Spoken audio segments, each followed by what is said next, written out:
And we are live. Hello, everyone. Welcome to the Alien Spaceship stream. You can be watching from anywhere around the country or the world, and I really appreciate every single one of you. Coming to you from the Spaceship Studios from a galaxy far, far away. Alright, and now we will be going over to the other window so everybody can see me. Okay. Putting this down this way. Taking this window out.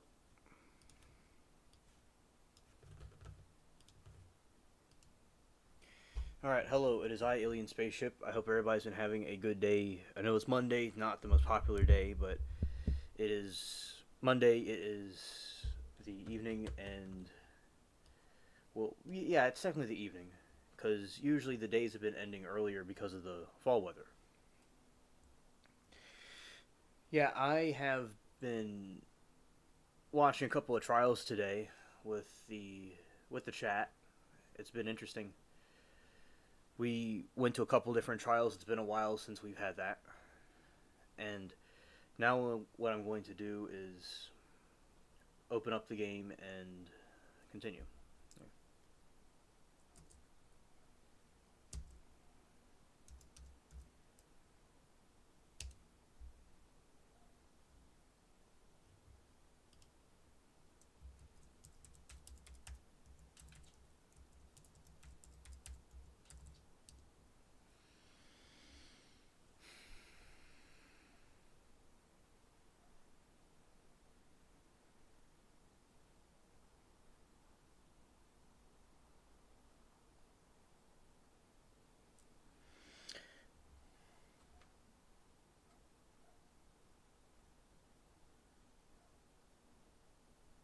Okay.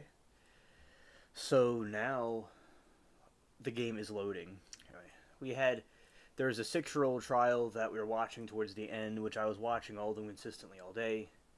Then there was the Paul trial, and got to switch this over this way so it can go to the headphones. Alright. Alright, now the game is here, so I'm going to put it to this window. Alright, here's my pirate.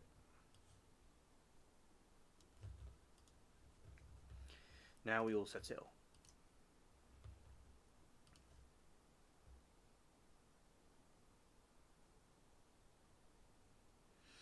Okay, Elaine, I am all here to listen to you and what you have to say. All right. I'll be here. All right. Let's see.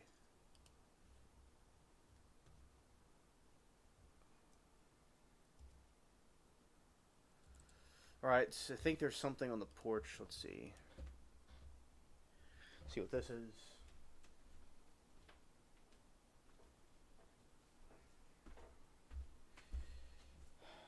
I am going to be BRB. See if there's anything on this porch right here. Let's see.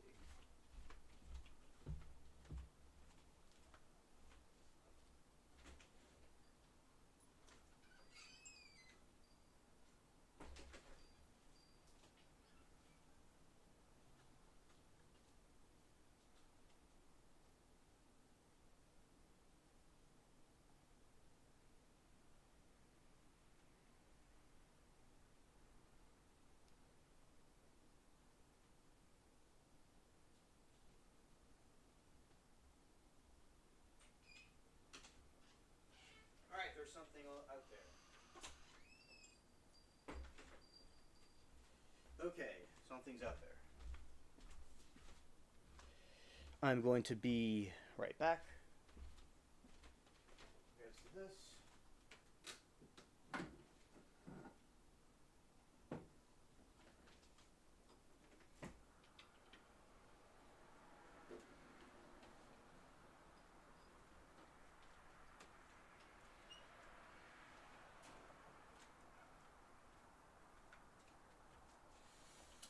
Okay, here I am.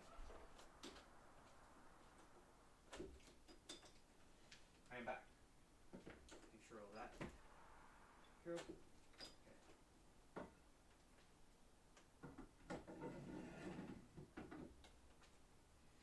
All right. I am here going to just use this.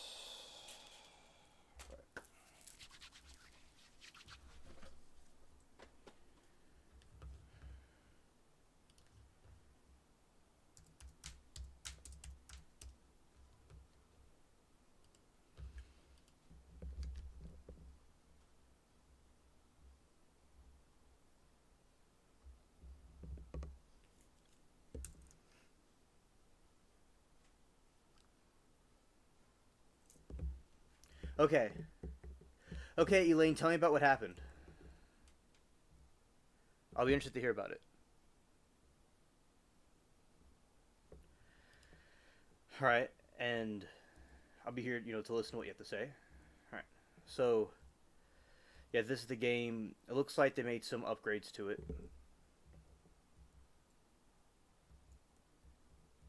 Right here.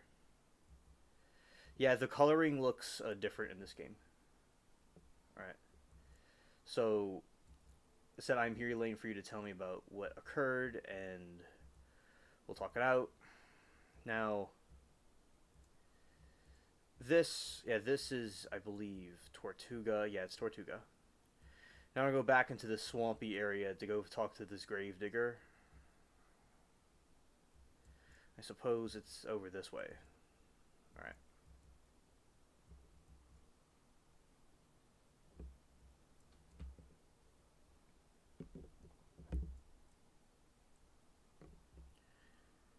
Okay, this is the swamp.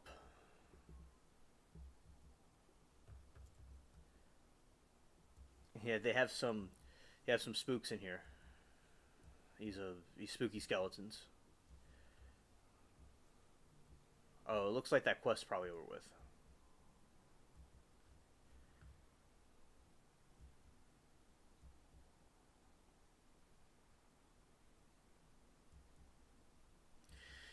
Okay, so Elaine says, I woke up this morning with my son plastered all over the internet. I had no idea what was going on other than he was missing. Oh no. What? That is extremely terrifying, especially for a mother go through. So, oh, yeah, that over the internet, that certainly is extremely terrifying. I know that with the if that's what it was, if it really was the news explaining that, certainly isn't something I would want to wake up to either. Now, what exactly happened after that? After you discovered that? Hey, it looks like the gravedigger work is over, so you're going this way.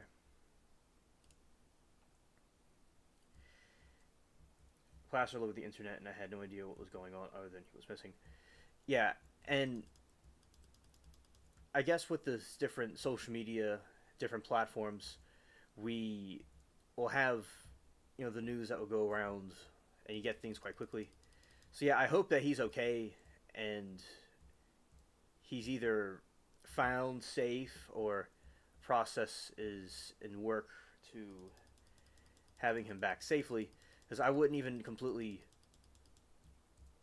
understand why that would be, in the sense that if he's in the house with you, then he's on the news. That's something quite horrid. A lot of evil people out there.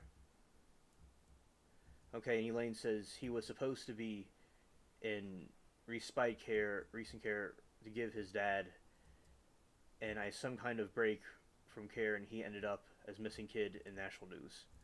Oh, okay. Oh my goodness, that is really really terrifying indeed. Wow.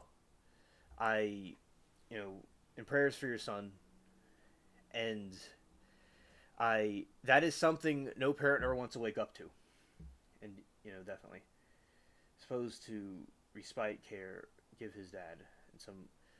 Okay, so is there any updates about the current situation? I'd like to know, because as I said, that has to be certainly something right out of a horror movie, right? Indeed. Also, prayers for you and your family. That to lose something like that, especially in this day and age, it is Yeah, I have to say that would be the worst thing a parent to wake up to, plastered all over the news like that. Yeah, I see what you were saying earlier about how bad, it's something the most terrifying day in your life. Absolutely. Okay, Elaine said he's fine. He had police, Highland rescue teams, police dogs, helicopters, etc. looking for him. Okay, well, I'm glad. Okay, he's fine. All right, I'm glad to know he's fine now. But he had police, the police, Highland rescue teams, helicopters all looking for him. I'm glad that they were on the move to try to find him. I'm glad that they took action and you had all those resources at your disposal. Okay, so I'm glad he's okay. I'm glad he's okay. And being plastered all over the news is some crazy shit. Yes. Yes. Crazy shit, indeed. Wow. That is quite a story, and it's a true story. That is quite a crazy story that happened to you. Yeah. And to see that all over the news, it's like the personal stuff, everything's just out there, and that sense to look for him. Yeah. Well, as I said, I'm glad that he's safe, but that is really messed up what you went through. Okay, it's really, really messed up. Yeah, that's something I wouldn't want to see as if I was a parent or anybody I knew being missing on the news like that. Yeah, that nightmare fuel. It's a living nightmare. Yeah, it's like one of those moments of why me, the why me moments, because out of all the people, it has to be. We wouldn't want to happen to anybody, but it has to be, you today in that situation. All right.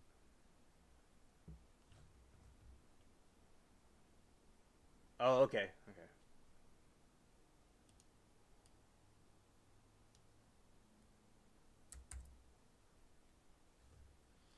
Oh, okay. Understood, Elaine. Understood.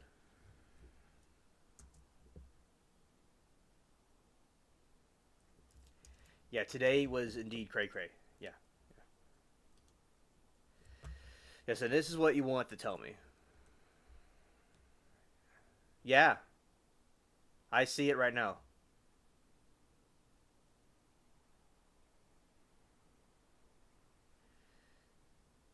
Around 10 a.m. Monday, 3 November 2025,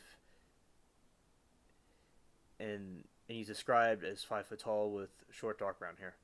Yeah, I see it right now. I see the Yeah, I see the headlines right now. Wow. A bunch of different places were reporting it. Scared. Scared. Scared.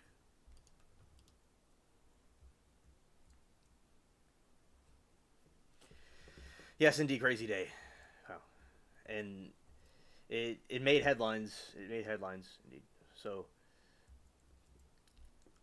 yeah, my mom was always concerned about that happening to me. Oh, okay. Elaine said it went worse. Oh, he's been arrested. He's been arrested? Really? Wow. Oh. So, okay, tell me about that.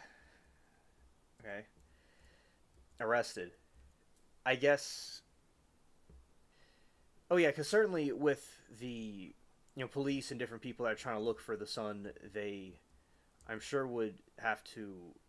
You tell me like what happened, but I'm thinking like they had to maybe detain him when they found him to bring him in after he was found to be missing. Because yeah, just tell me everything about what occurred. I'm all ears. It's certainly a. It's like something that kind of gets like worse and worse gradually as it goes on. Oh, oh no, oh, he had a meltdown hours later and assaulted a police officer. Oh. Yeah, he was probably scared. He not probably. He certainly was scared. And Yeah, certainly was frightened. I would suppose he was frightened, and he lashed out at the police officer, and that's not good to do, and that makes it even worse. Yikes! Yeah, ouch. It's like a day that can't get any worse gets a little bit more worse. They cuffed him, and now he's in the cells. Oh no! Oh no! Good grief! I, I in my opine, I think that he didn't mean to do it. I think he was just, scared for his life, and he didn't know, and just, came out that way. From the details that I'm being told, yeah, that is just really a messed up day.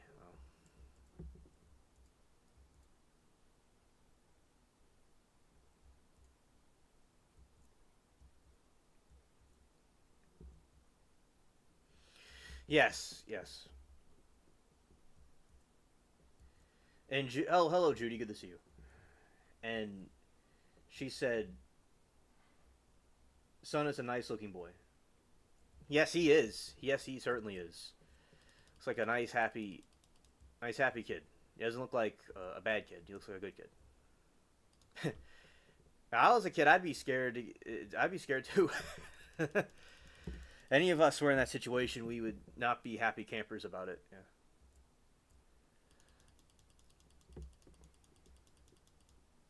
Yes, I saw the picture. She told me about it, and I looked it up, and I saw his picture. Yeah. I mean, it's all over the news in their part of the country, and I mean, not well, they're not in this country, but over in the UK, it's like all over their news. And and she told me about it, and I looked up his name in the articles. There's all kinds of articles about it. Wow. It's has that crazy story. She said she woke up in the morning to see all over the news that her son's missing. That's just a fine day. Sarcastically. I say that sarcastically.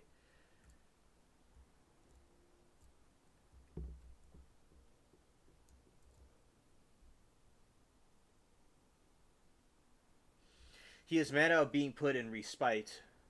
He wants to be home. Oh yeah, absolutely. I would think he would want to be home with his family. You know, certainly.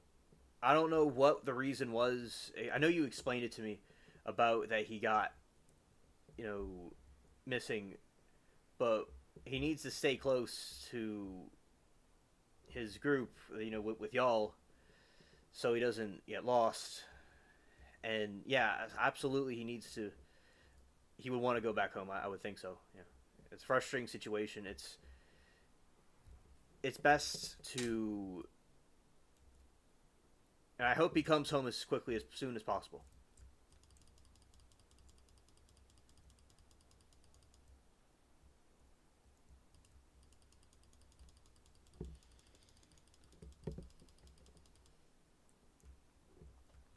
Yeah. Well, he has feeling. I had three sons, and they don't always see the big picture as we do. Right. Right. And y'all would know.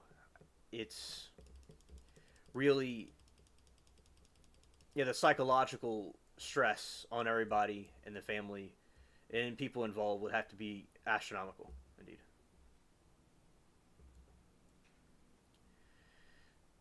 So he was put in respite voluntarily as a short break for our family, but he went mental. Oh, okay. Thank you. And then now I know more, and I've not heard of the word respite before because of the Timu dictionary I had didn't include it. But but thank you for explaining to me the situation. Yikes! Yeah, okay. So in spot on top of that, taking a break from the family and being put in there. Now, then he was getting out, and then he went back in. Yeah, I, as I said, I cannot begin to imagine the psychological stress and toll that it has on all of you.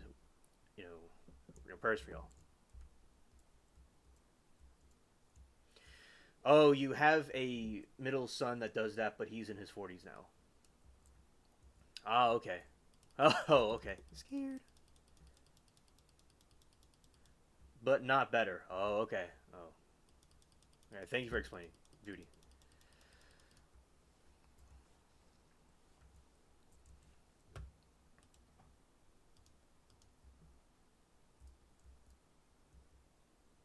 Okay, Elaine says respite care is a short-term care to give families a break. Okay, thank you. Thank you. It kind of reminds me of like an aftercare, but for a couple of days. Like kind of like putting a kid in a daycare center, but in some sort of sense. All right. Yeah.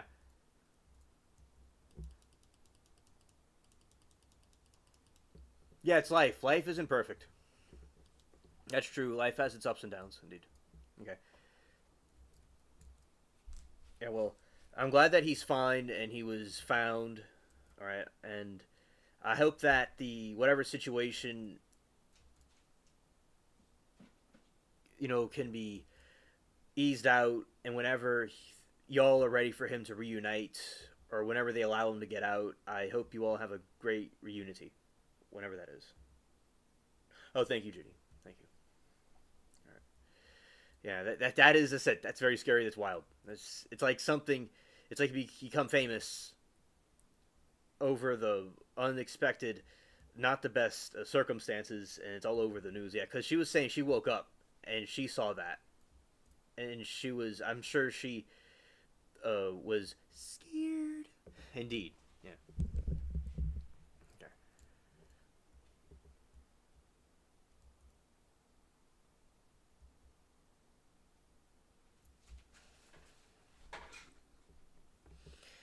All right, Elaine said, my kid was being very dangerous to live with. His respite package has 3 carriers at all times. Oh, okay. I may have had I had some relatives that were like that. Okay, I'm related to some people that were like that. Okay, I know exactly what you're talking about. Well, yeah, he was dangerous to live with. Well, I hope he straightens out at some point for his own good.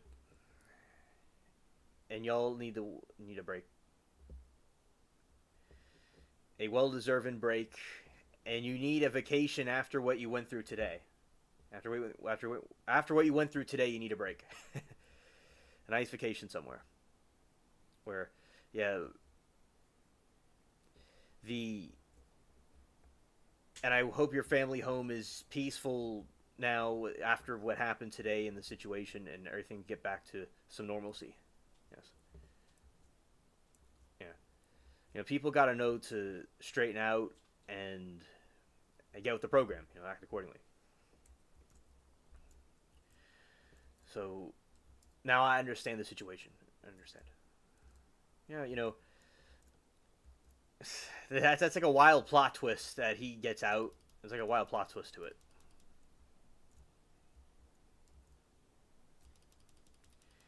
We can't be being dangerous to parents and people in the home. That's not right. That's not right.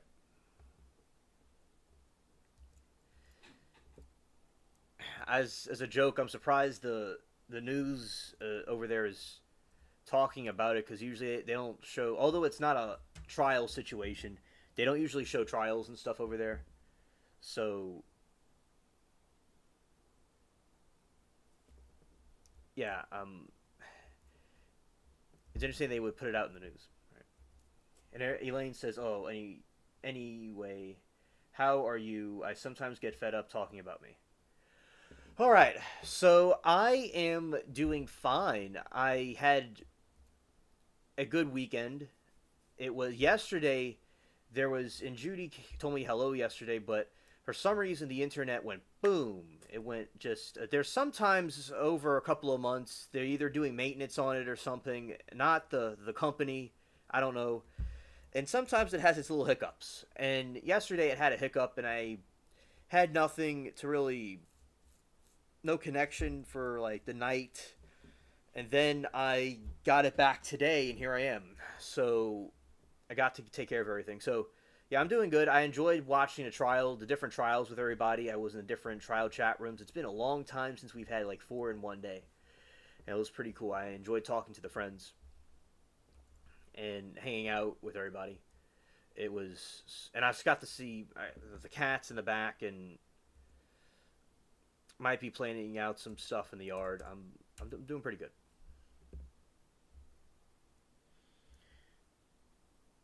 Yeah, it's good to have a place to talk. That's true. Yes. All right. Elaine said he was on the news because highly vulnerable. Okay, thank you. I'm glad that they did that. Okay. Yeah, sometimes it just acts up. I had a system update last night. Oh, okay. Okay.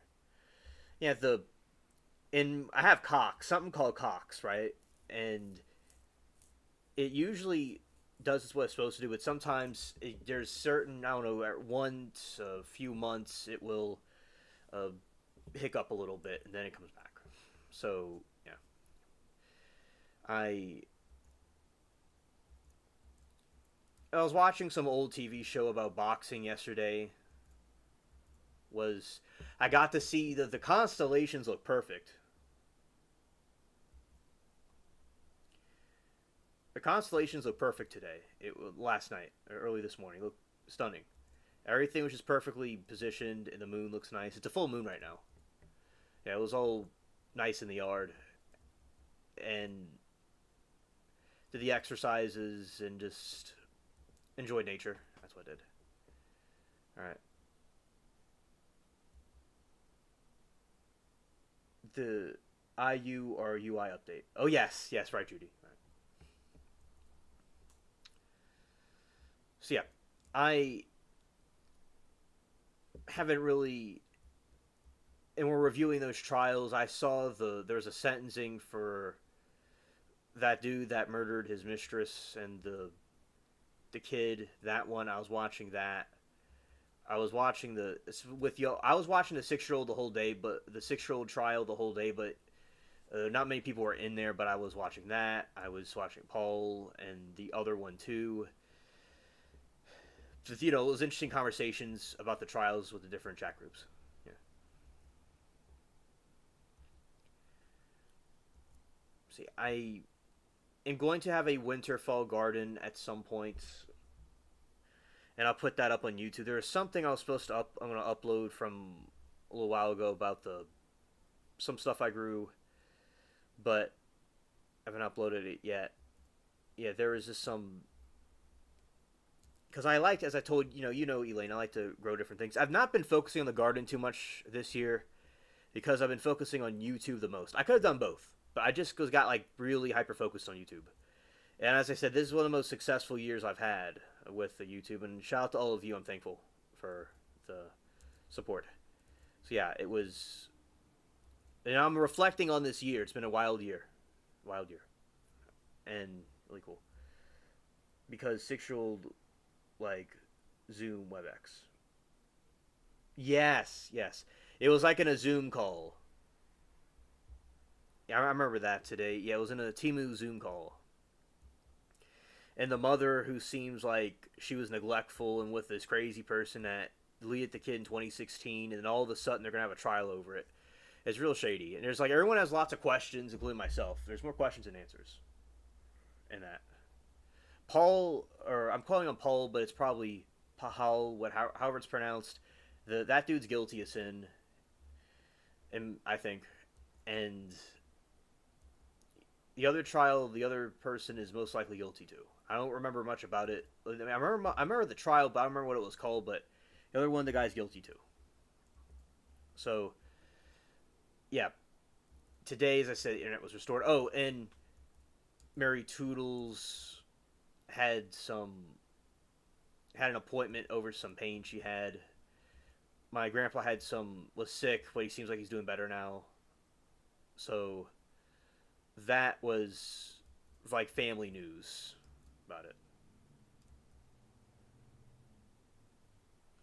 Oh, Elaine said, I'm a hyper focuser too. I'm either out or hyper in. Yes, yes, yeah. And yeah, because I really can focus on something. I'll become like obsessed with it.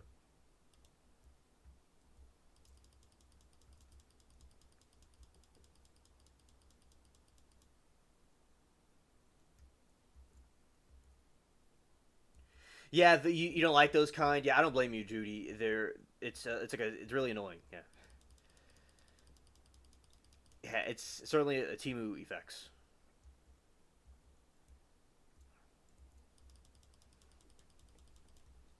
Okay, chopping this down. We're taking this loot. All right.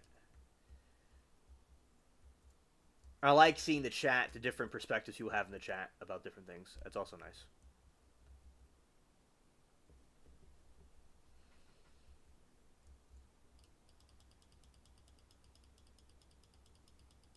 Oh, you're like that also. Nice. Yeah. And even when I don't want to focus on something, I through like manual discipline, I do what must be done. Uh, but like with other things, like there's because it's a good skill to have the hyper focus on something. That's a good skill to have. To even when people don't like want to do something, to do it anyway. Like what has to be done is also the too because it'll pay off later. But of course, no one is perfect. Like my self, it's just a good thing to I believe is good to practice. Like I remember with I think in 24, the year 24 last year, the trials were more frequent than they are this year. Okay, Judy says I got where I dreaded the phone experts on trials. Oh, okay. Okay. Yeah. Oh, there's like these that reminds me, I'll be watching trials and they'll show these like why this analysis of a radius. They'll show a radius of an area and the cell phone towers. That's what they'll show. And they'll go in detail for hours about it. It's like I could see where that could be. People are like wondering what that has to do with the main topic. You hate the opening statements. You love the closing. Love closing those. Oh, okay. Yes, yes. Oh, with the opening statements, I remember today in the Texas trial. I remember now. There was a Texas trial. Okay.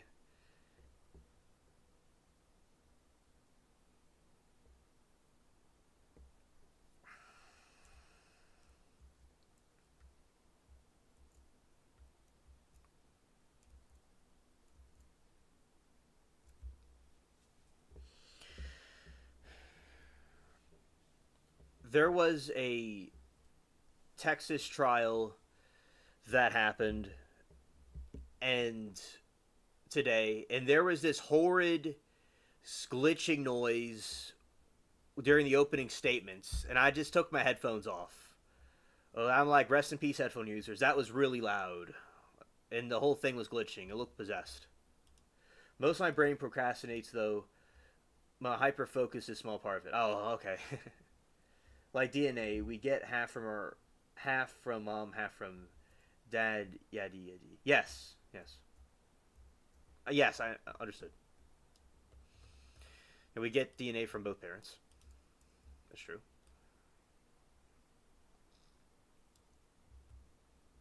I'm gonna ram into this ship right here.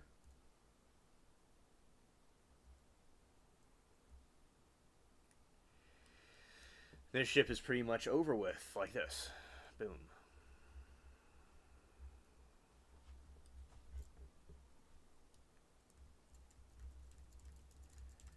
Yeah, yeah. Because I could definitely relate to that with the frustration opening. There's different parts of a trial people will like over other parts of a trial. But today, I know it's not nobody's fault really, but sometimes when they glitch out like that, it hurts.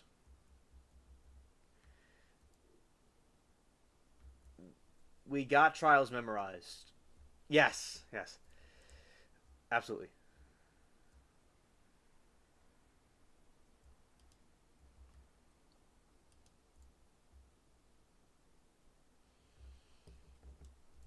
All right, Elaine says, I pray that my genetics or the majority comes from my mother and my dad is A loony bin. Oh, okay. Scared.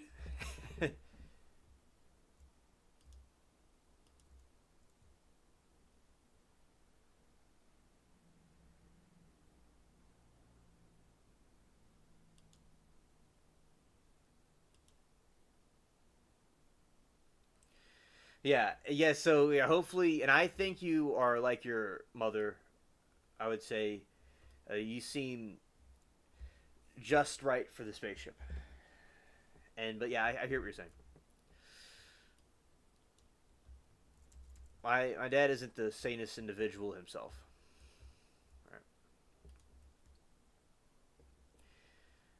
I remember this summer we're looking at the depth trial. That was really cool. Which we were re-exhuming. All right, going here. Alrighty, took down some ships.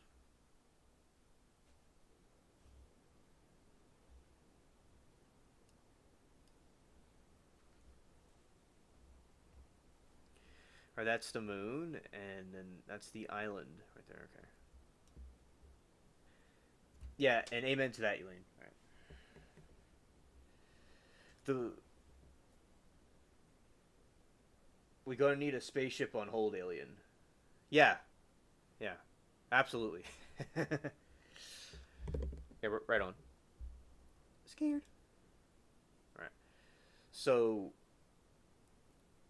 and that is what we have with our spaceship. We have quite a interesting group. Okay, and Elaine, I know you wanted to see the closing, the Alicia testimony. I'll go play it. Not yeah, the Alicia testimony. Well, I'm gonna play it for you. All right. And Elaine said, "Oh, now she said she's gonna go to bed instead." Okay. Elaine said, "I'm going to have to go to bed. Love you for being so kind and protective. I had a shield day and you made it better. Take care, darling." Oh, okay, and I'll show you the Alicia scene next time. All right. So, thank you for letting me know what's going on. Have a blessed night. Okay, take care. Thank you for letting me know. All right. Shout out to Elaine. Okay.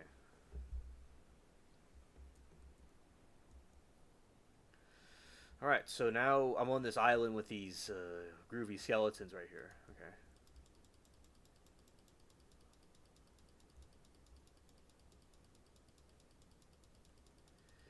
Okay, I'm getting this undead captain. I am scooting out. Oh, okay. Okay. If you're going, thank you for hanging out with us, Judy. Take care. Thank you for coming, Judy. All right.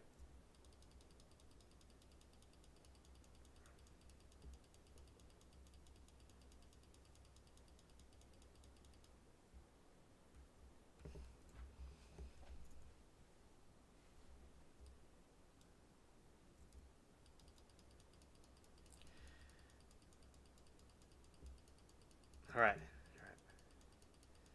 Okay, we're cutting these crabs down. All right.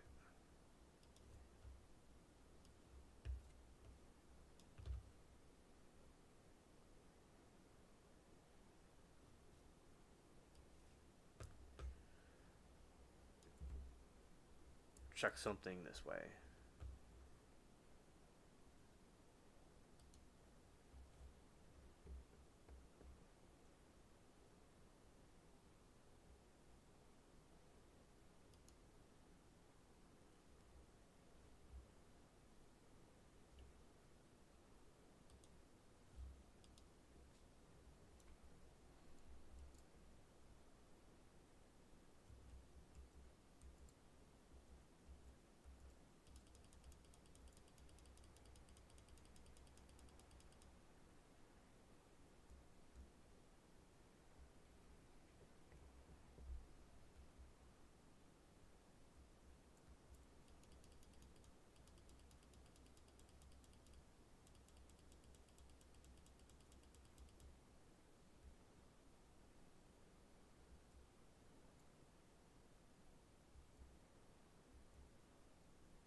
These are grenades.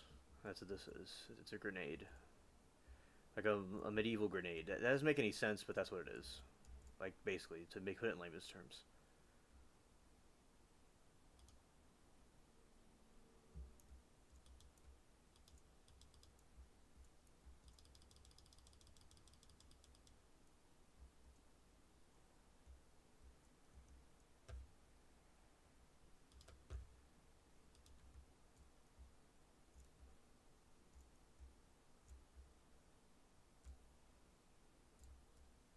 My player's on fire. Scared. The ring of fire. That's what I am. My aim could be a little bit better. Let's see.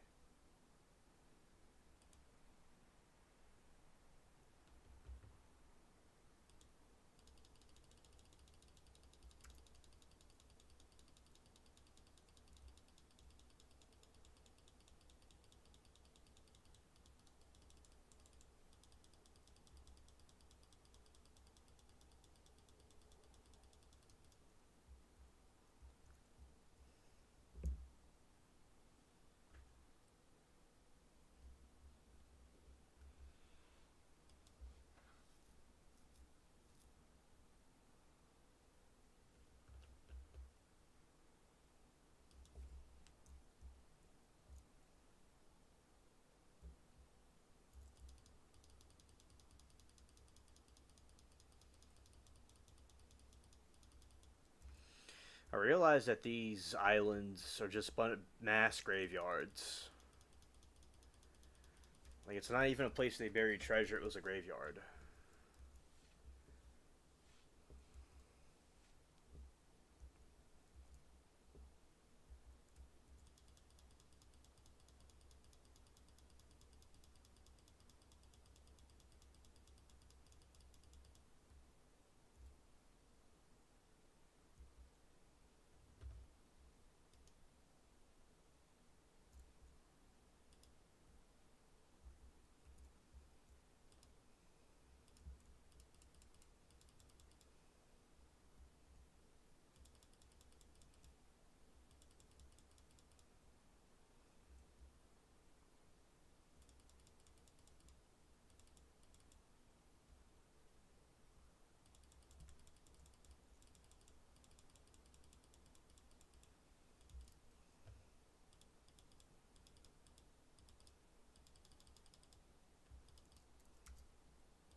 Yeah, so you just have crabs, and yeah, so this is a graveyard island. Interesting.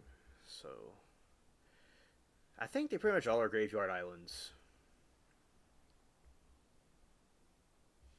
I'd be interested to know what the lore of that would be.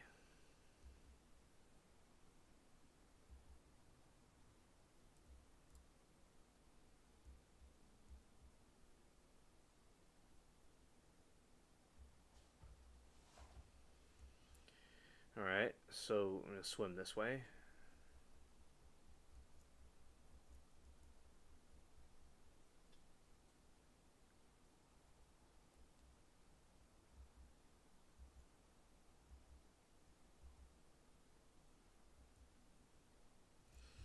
Well, that's a nice tropical sun right there.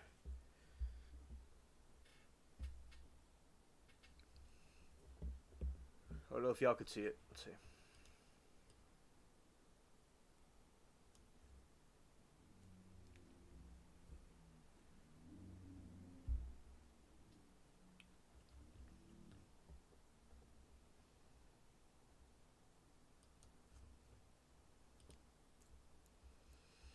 Okay, let's go back to the ship.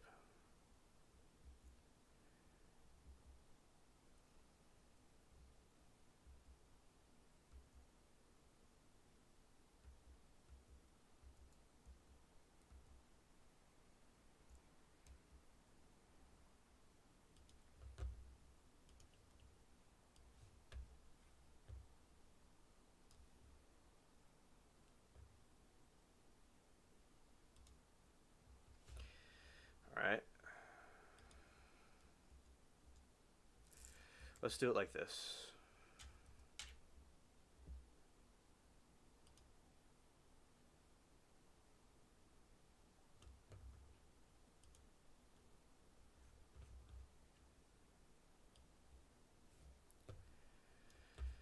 Okay, now it looks like this ship needs to be repaired. Let's go here. Yeah, repair it.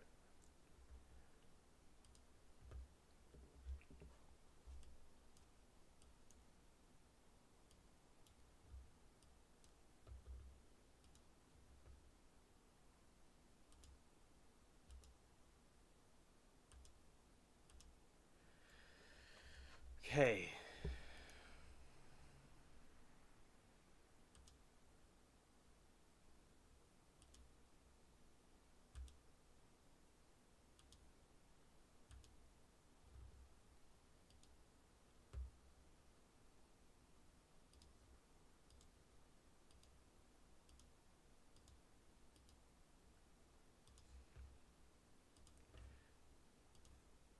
In real ships, they did this. They would patch up these holes in the ship. That's what they would do.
All right, now pumping it out the ship. Let's go this way.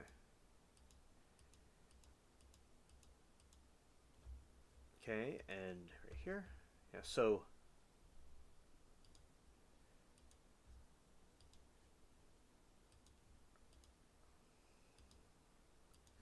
it's the Monday of pumping out water from the boat. To me, this thing looks more like a boat, but it certainly is something quite. It is technically a ship, but it reminds you of like a little fishing boat.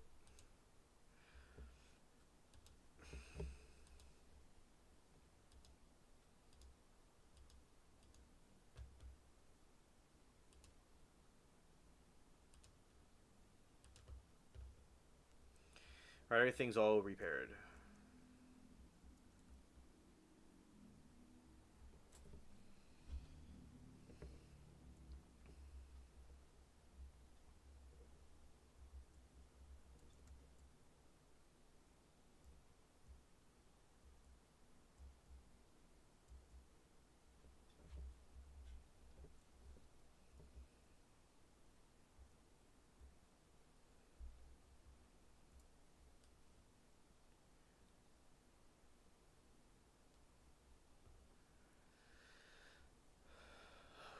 All right, let's see what some of the other islands have.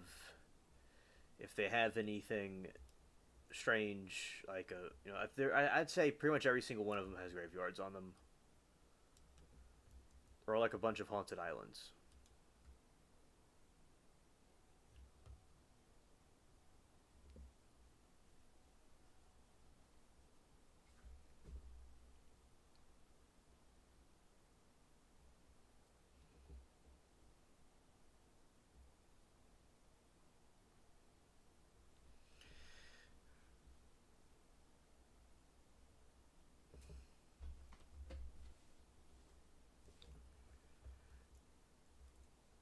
All right, so the next one will be Cutthroat Island. Let's see if it's kind of like the same thing, because I know I've been in these islands thousands of times. I just was quite curious to see if they all were the same or there are this kind of variations that are a little bit different. You know, the undead has to do with Jolly Roger himself. That's what it has to do with.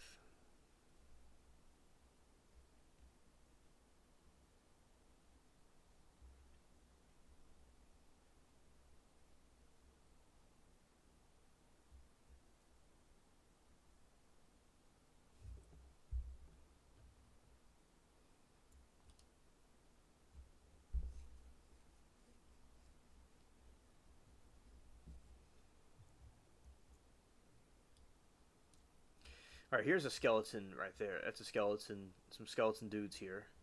Kind of a different situation. Yeah, there is a graveyard here. Yes. Yeah. But it doesn't look like it was primarily a graveyard. It probably was like a settlement. Because what seems like a lot of these people were Spanish or French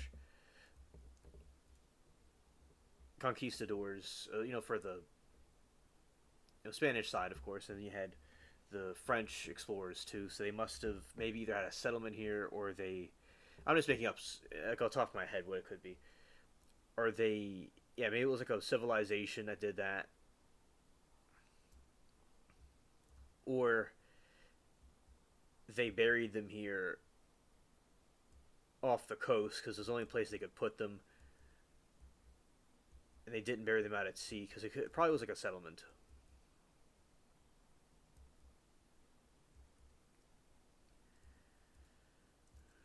Mountains and hills. Okay, let's go this way.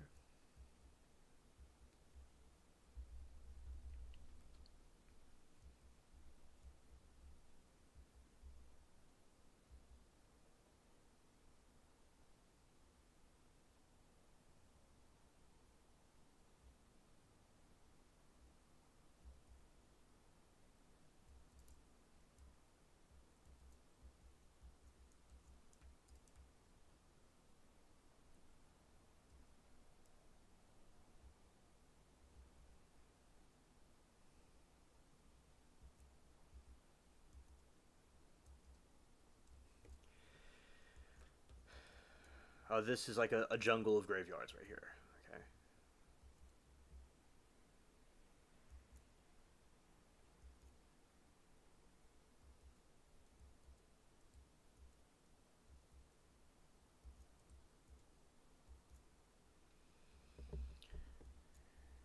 I imagine there'd be quite a bit of different snakes in this stream, in the water stream. Okay.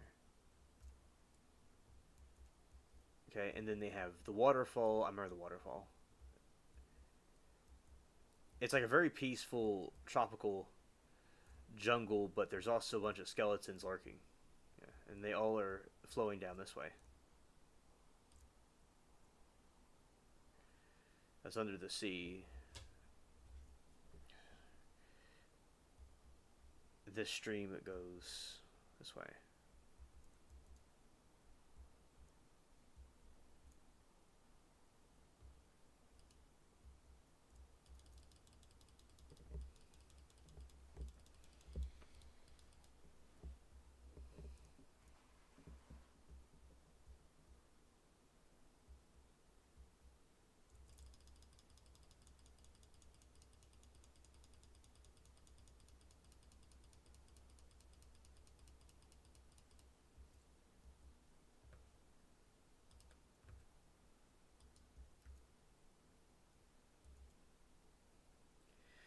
Hello there, Regina. Good evening to you. Welcome to the stream. I hope that you're doing well. So, today, there are some new trials that we were watching. I never realized this mountain range and high up that looks. This interior is quite interesting.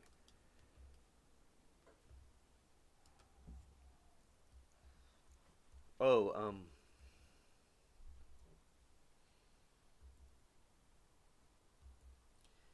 yeah, there was this trial that were in the Pahal trial. it seems very clear that he's guilty still. There is a Timu testimony by a doctor today and she seemed very arrogant, and she was talking about she studied the JFK murder, and then the DA brought it up when, like, oh, you studied on JFK autopsy, and that was funny, and that was a shot at her, and she was kind of acting not as nice, kind of acting arrogant, and yeah, because she wants to try to protect her ego. That's what it seemed like. As I said, he clearly seems like he's the murderer. And then there was this teen trial in Texas where teen murder trial. A teen couple murdered somebody, and they're breaking into the house.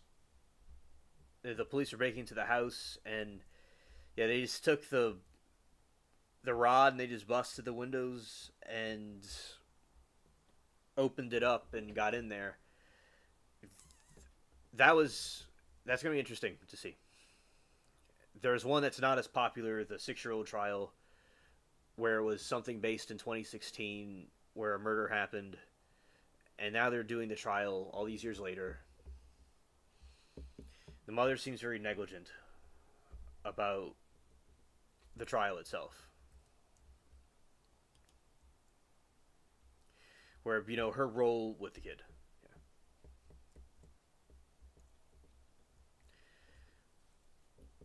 So it's been a while since there's been a lot of trials in one day, so that was interesting to see.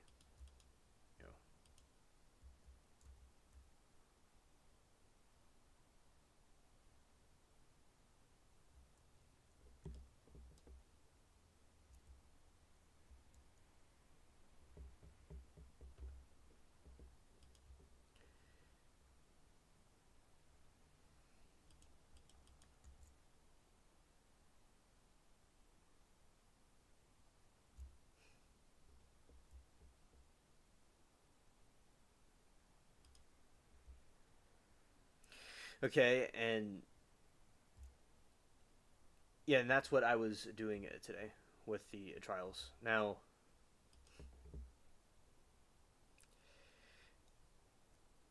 I do. I certainly do think it's important to understand with sometimes these trials will look like Zoom calls, and when they do that with the Zoom calls, a lot of people don't like them. If the trial is too graphic, people also don't like seeing that too, as well. That's usually the case. But we will certainly, most of them aren't like that though. But yeah, that sometimes it'll happen that the 6-year-old trial is like one of those Zoom call looking trials. Yeah, but the other ones aren't like that.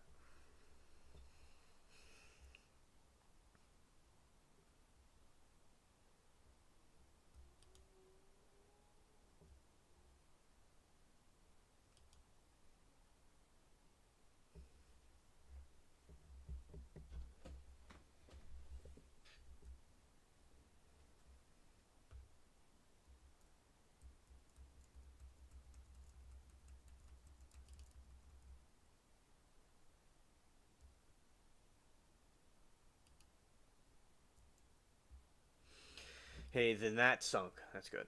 All right. There's also a sentencing today that was nice to see.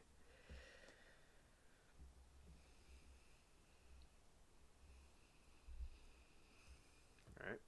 And with the fall, it's getting darker earlier. All right. Let's see other islands to visit. Let's go. There's a monkey over in this one right here we're heading towards at the moment.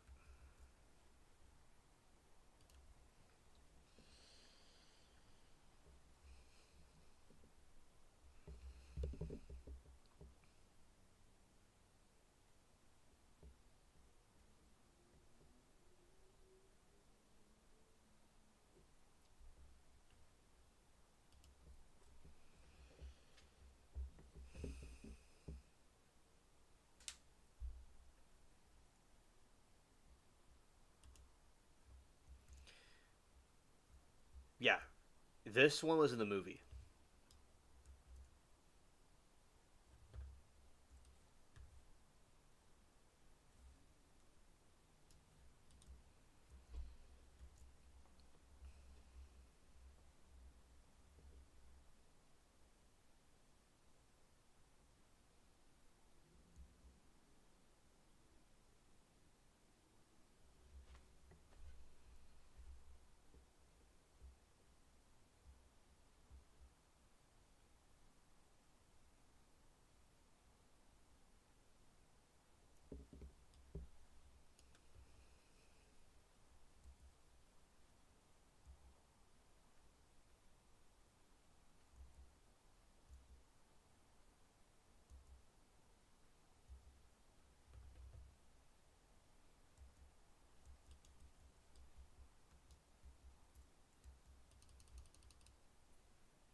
This must be the other side of the island.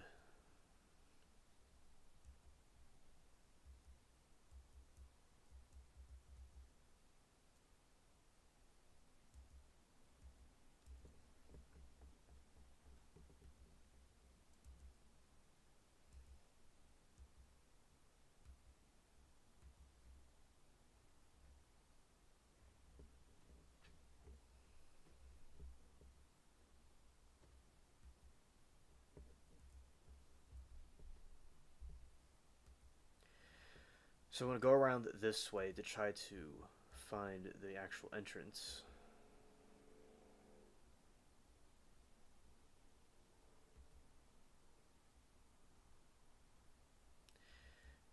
But it doesn't seem like... there it is, right there. Shout out to Mary Toodles.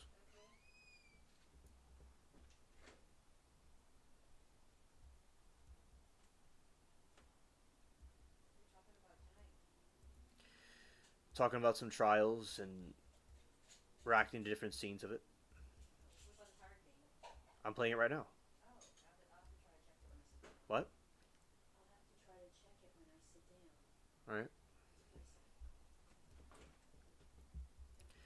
Alright, so what they did in this game is they made it more dim and dark. Right, there's the monkey right there. He's basically the undead monkey. Because it's like from the movie. Like, you could just do this. What? Okay, okay. No matter what you do, it'll still be alive.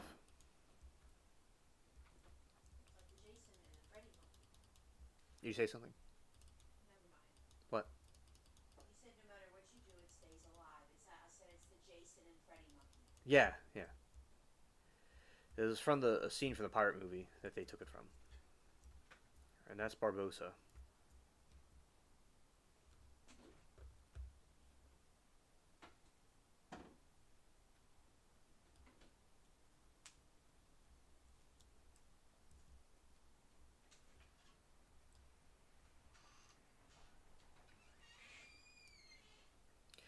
And this is directly from the movie. This is directly from the movie.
And in this game recently, they've been making things more dark.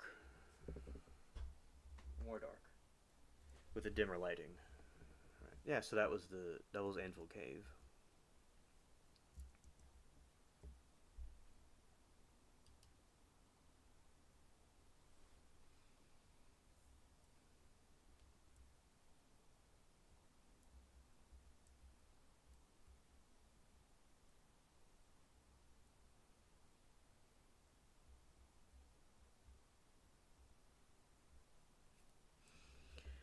Off to the haunted island.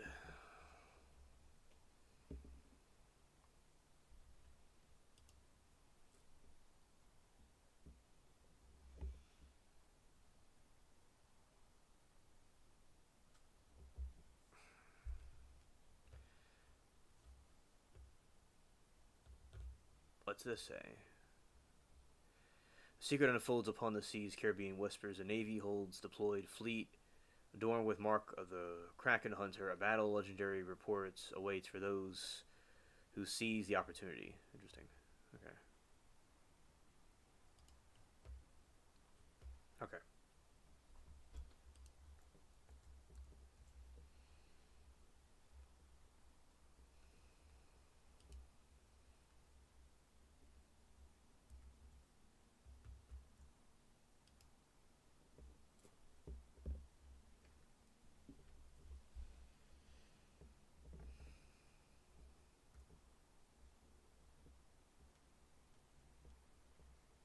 $15 knots. Okay.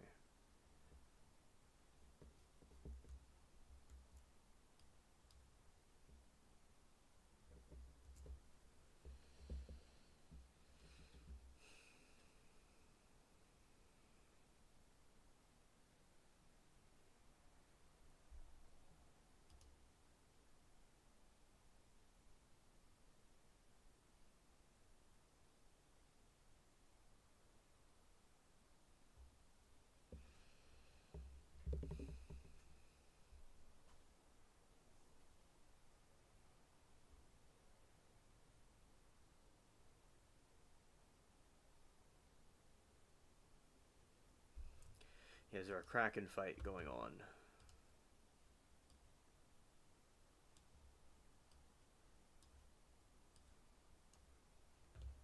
Yep.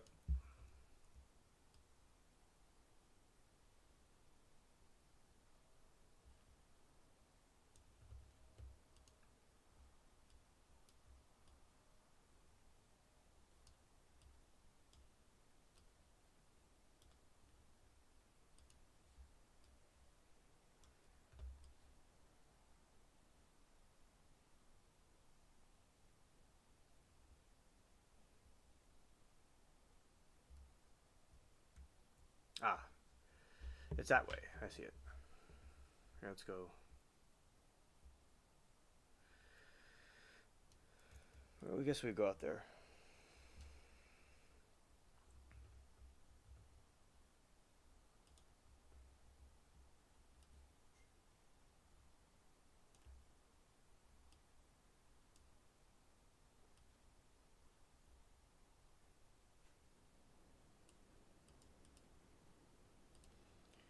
Straight to Cuba. All right.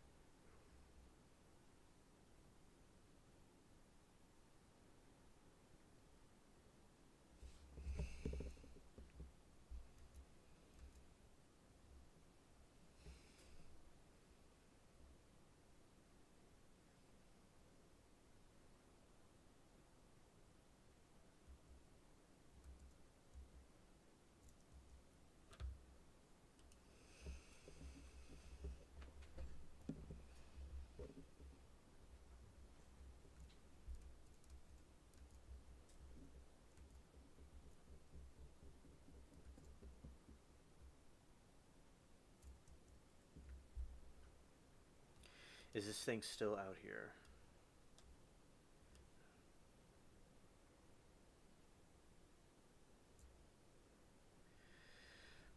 Right in this line. Where was it released from? Okay.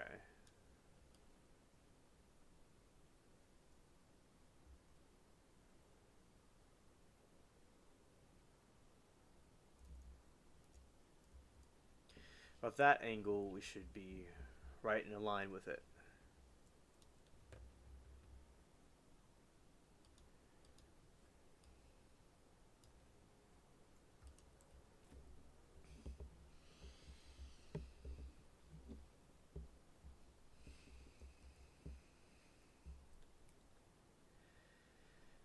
And the year went by really fast.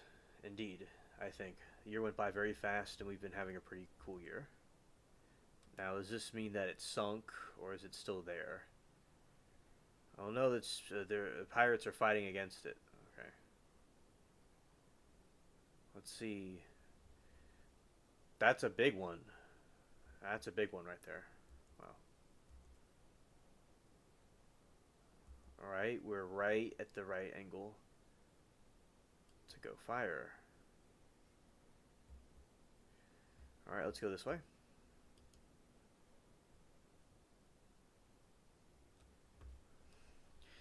So it looks like there's a big... Oh, there's a Kraken too. Wow. That's right, they're controlling the Kraken.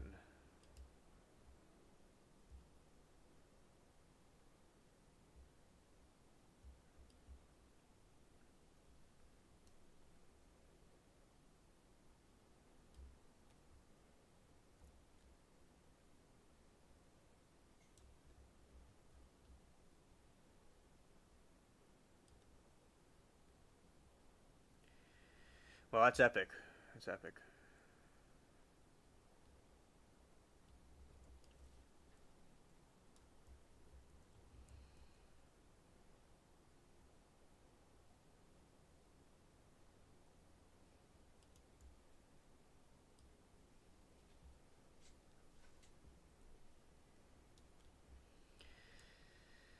Okay, and turning in this direction. I'm gonna ram into it.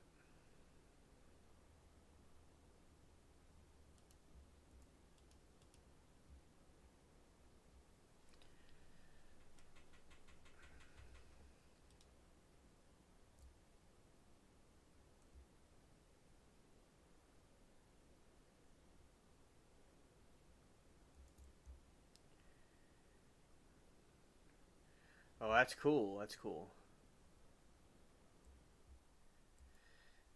This is part of the Navy, and they must be obviously controlling the Kraken. They're trying to take control of the Kraken to, you know, stop the piracy in the region. But yeah, so that's it. Kind of goes like with the pirate movie where they took that over. You know, that was in the Dead Man's Chest. HMS Fearless. All right.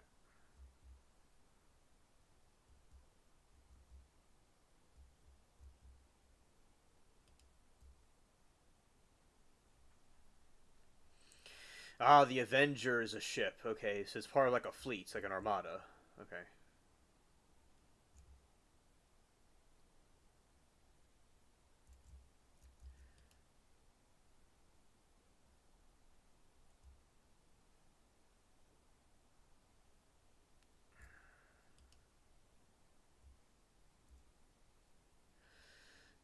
Then moving back in this direction.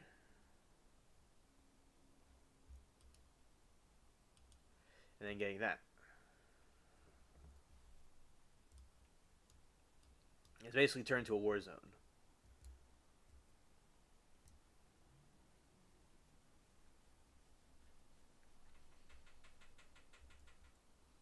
Now, I like this effect they put, because this was in the movie too.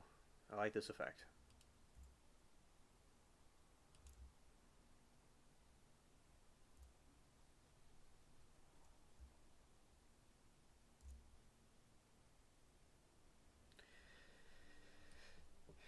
It's basically a pirate bombardment.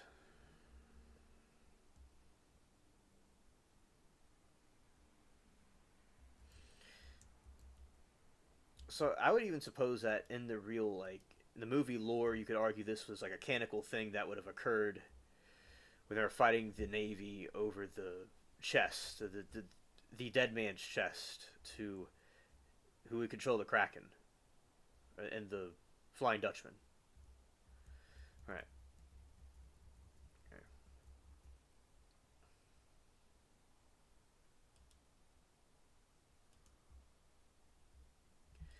Fire at will.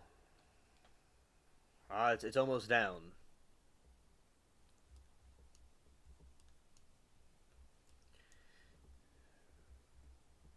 Should go down relatively quickly. Soon. Then fire again.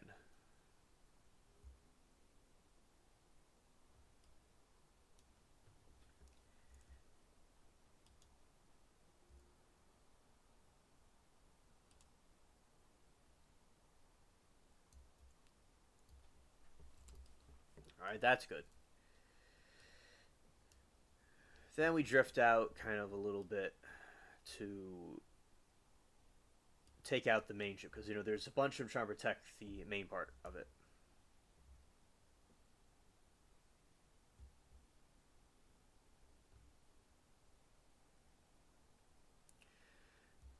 The Kraken is vanquished.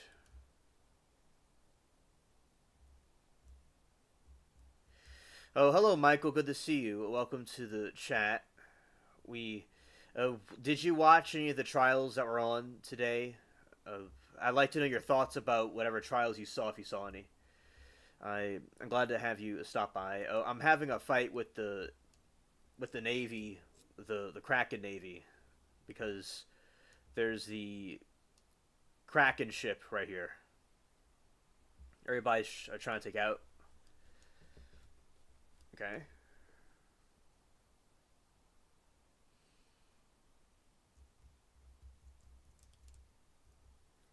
And going out in this direction. Right here.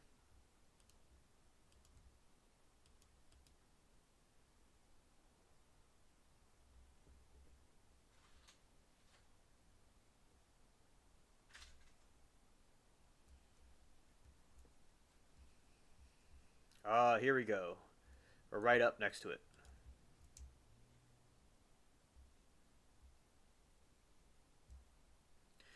Okay, that is good that they took out the ship.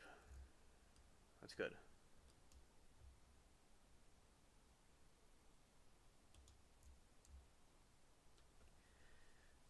All right, we got more plunder. That's great.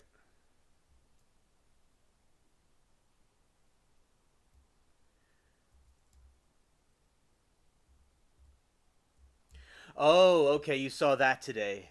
Yeah, the doctor the doctor was extremely cringe.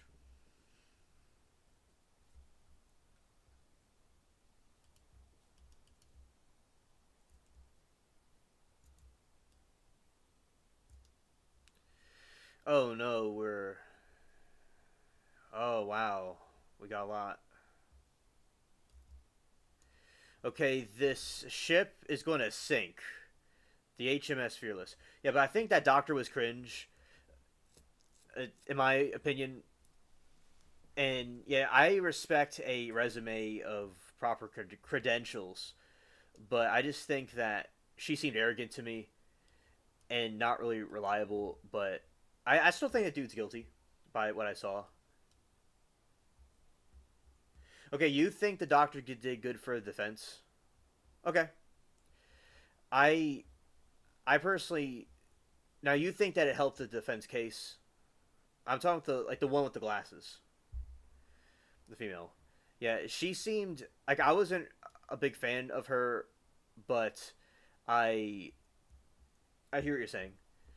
I personally don't think she was that effective because of her personality wasn't like what she was saying was not quite convincing because there's also things that you don't say that people notice, and just the way she presented herself was not. She could have done better presenting herself, in my opinion about it. But thank you for giving your thoughts. I still think the guy's guilty. That's what I think. All right, a couple minutes. The big ship's gonna go down. It'll be timed to go down. It goes down on its own. That's something that I would like to see. Okay. Because it'll take a couple minutes for it to completely go. And that just kind of like didn't go anywhere. Okay, good.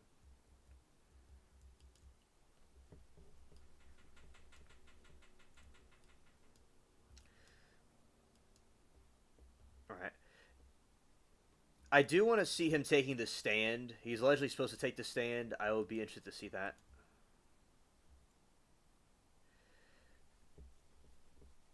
And whenever it's closing, whenever it's ending, I'll be interested to see what the verdict is because it's not necessarily as clear as other trials may be. Usually there's like a clear guilty or innocent. This one seems to spark some debate.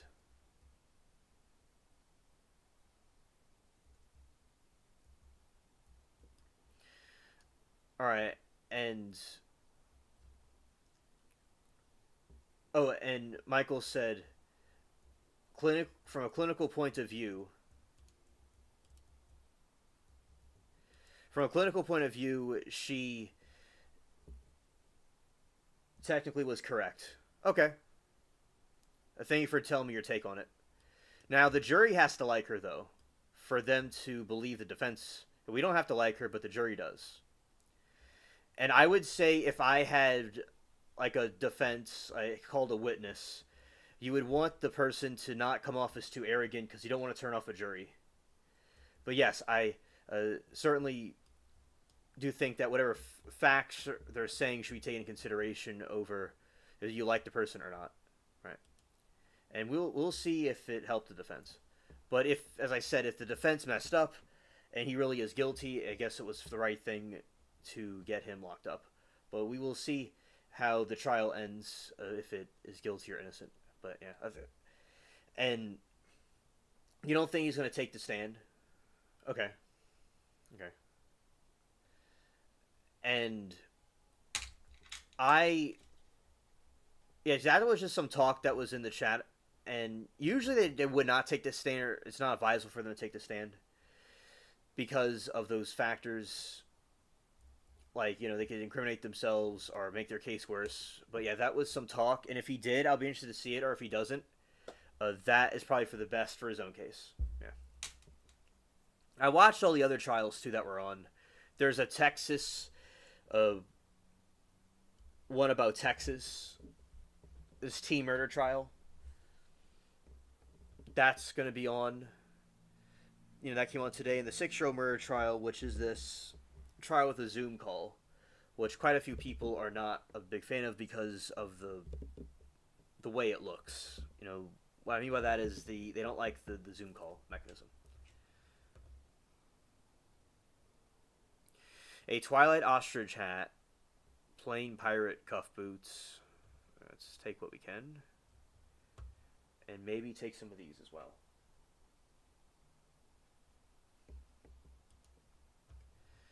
Alright.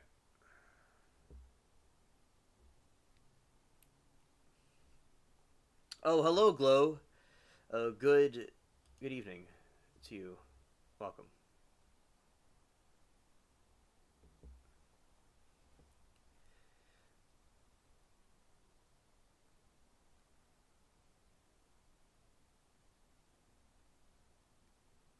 Ah, okay. I want to give up one of these.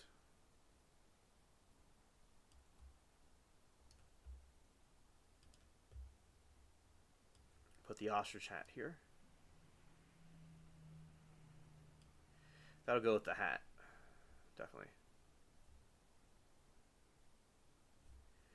Plain cuff pirate boots. We're just going to...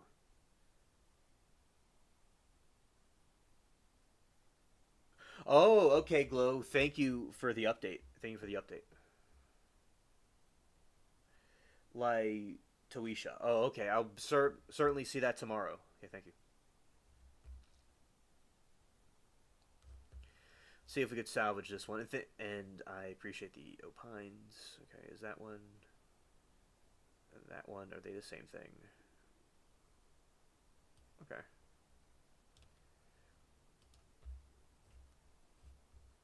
put that in here.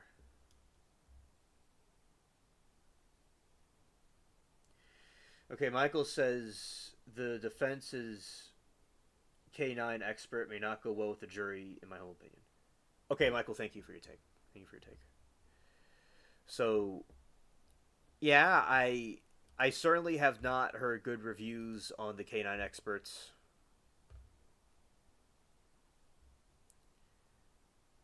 I've heard that they were kind of annoying. So, and maybe not go well with the jury. Okay, interesting.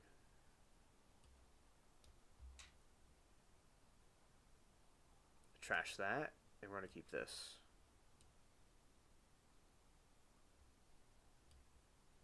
Okay, replace it with that. Okay, anything else we're gonna save or get away? Clockwork. Do we have any clockworks in here?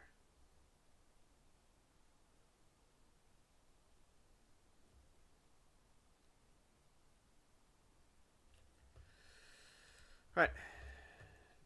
So we got emeralds, copper, silver, cotton, and diamonds. Alrighty. Yeah, and I saw the K9 expert today. I saw it. It was. I saw the one today, not the other part of it, but I saw later today. Yeah, it was. I could see that one being a problem too.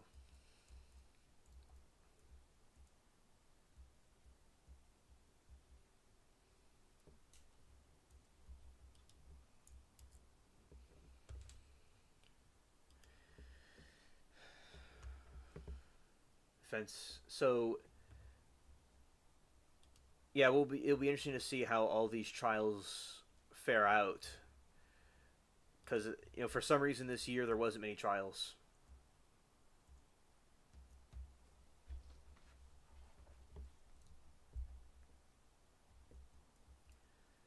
All right, it made it to the island.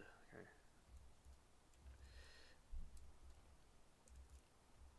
Because I remember today they were breaking into the in the teen murder trial. They're breaking into the teen's house, and they were breaking it and they were going in there, and that was something I thought was quite quite dramatic to see. Quite dramatic to see. So, and those are newer trials, like the Texas one and the other one. They're brand new, so we'll see how they like. What I mean by this is that I've not seen the whole thing, so there's not much to say on those. But I do think that they're guilty overall. I think they're guilty overall. Right. All right. And Michael says, "Why is the pirate peeing in the bushes?" You saw that, huh? Yeah, that pirate. The thing with that pirate, he doesn't really understand. He's got to do the. There's a bathroom in the tavern, right? But he impatiently doesn't do what he's supposed to do and goes in the bushes, right? He must have had a bit too much rum. Yeah. I heard a bump when I got into this ship, and yeah, that's what happened. It was the Kraken going down.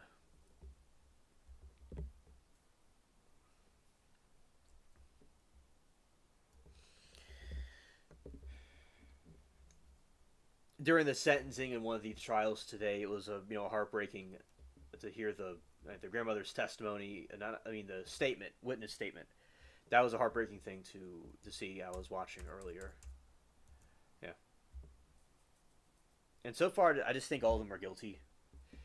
And in the 6-year old trial, the mother was showing neglect. Yeah. And I will continue my commentary on these trials as we watch them unfold. All right.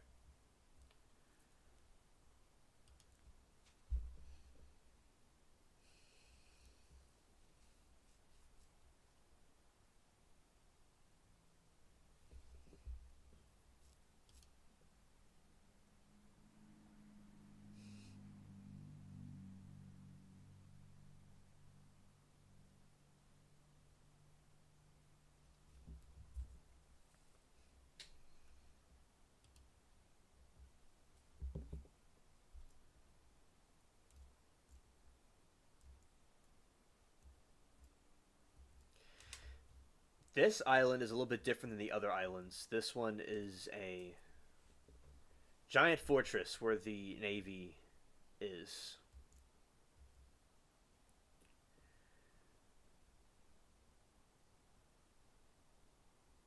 Okay. It's the marching grounds. Right.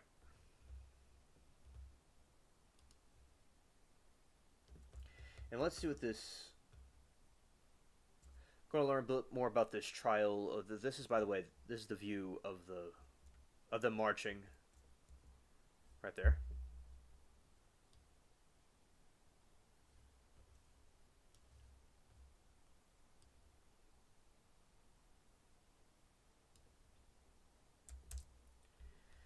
Okay, I want to do a little review on this new trial that Glow has mentioned.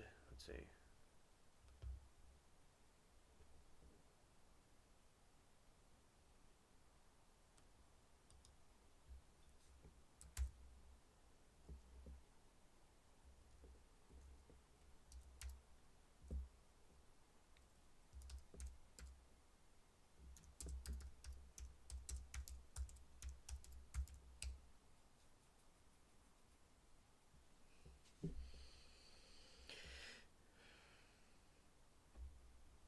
Okay, there's illegal proceedings of Latoisia Daniels, who is accused of murder of a pastor in Tennessee. Oh yeah, I remember we talked about this the other a couple of nights ago. Right, according to the police and the court reports, Latoisia Daniels repeatedly stated, "You broke my heart," as she shot the pastor in his home. The case has garnered media attention, including coverage by Core TV. It might also refer. So that is the trial that we're seeing. That maybe she must have been cheating. He must have been cheating on his wife, and she took retaliatory actions against the pastor that she was cheating with. All right.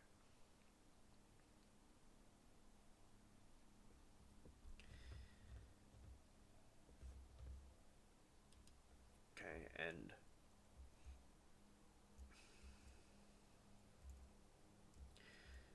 do a small review on the different some of the trials we watched or I watched today.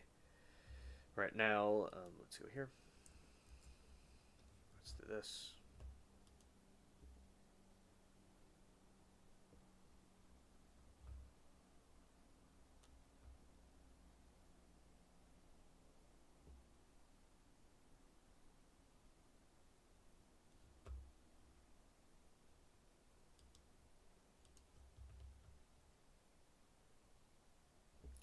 Oh, okay. Let's go this way.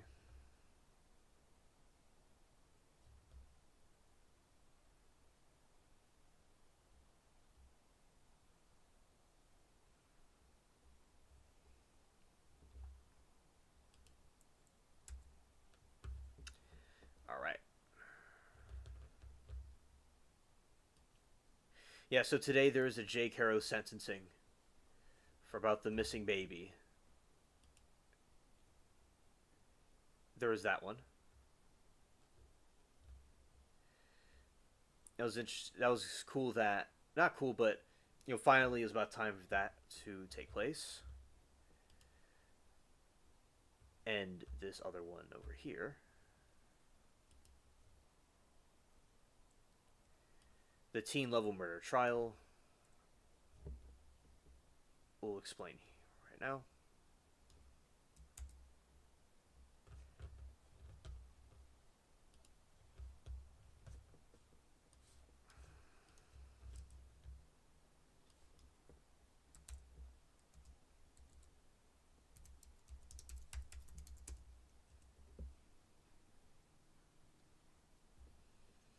Right.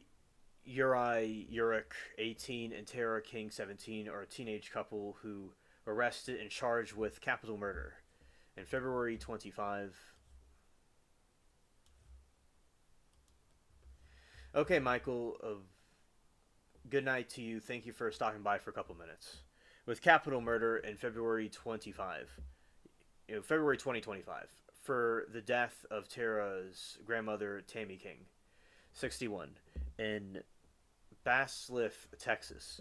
Case details: the crime. And Tammy King was found Leah dead in her home on February 6, 2025, by her boyfriend, who had requested a welfare check, and the medical examiner determined she had been shot in the head. The house was reportedly ransacked with pew pew guns were missing from the safe. Missing from a safe.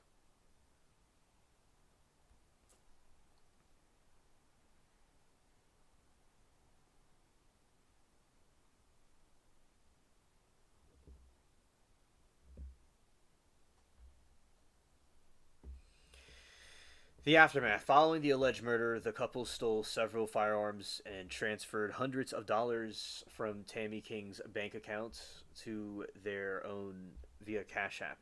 They then fled the scene, messaging people on social media for help leaving the state. They stayed with the acquaintance for a couple of days, where they cut and dyed their hair and attempted to sell stolen guns.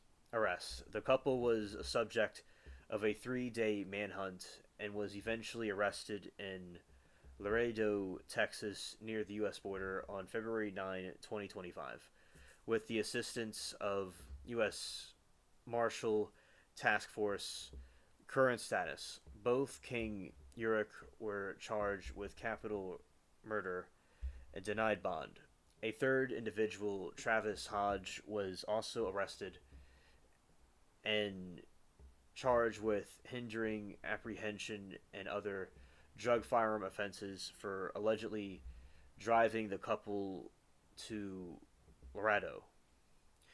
The trial couple is currently ongoing, provided by various news networks outlets, including Court TV and Law and Crime. Also, okay.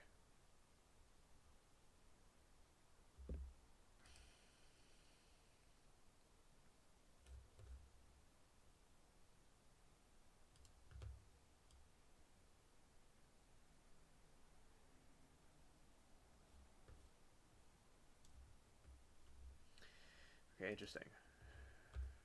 Now, okay, that was that one, and the Paul trial. I'll do a summary about that as well.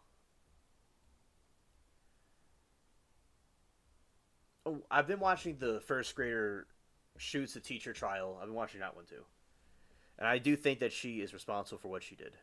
She was in the wrong. All right. Yeah, this one right here.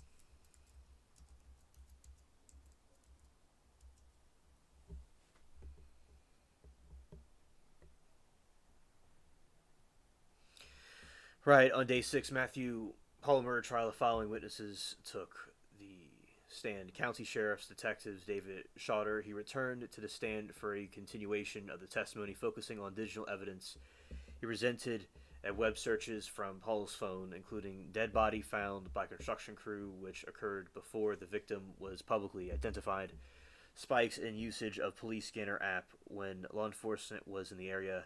He also discussed Facebook messages sent from the victim's account after she was allegedly deceased. Jason Denocia, one of the construction workers who discovered Stephanie Pavlin's body in the wooded area near their construction site, testified about the circumstances of the discovery, and Dr. Stacy Hale, an emergency physician and toxicologist, called as a defense witness testified about the victim's prescribed medications, alphazolam, and Xanax and oxycodone,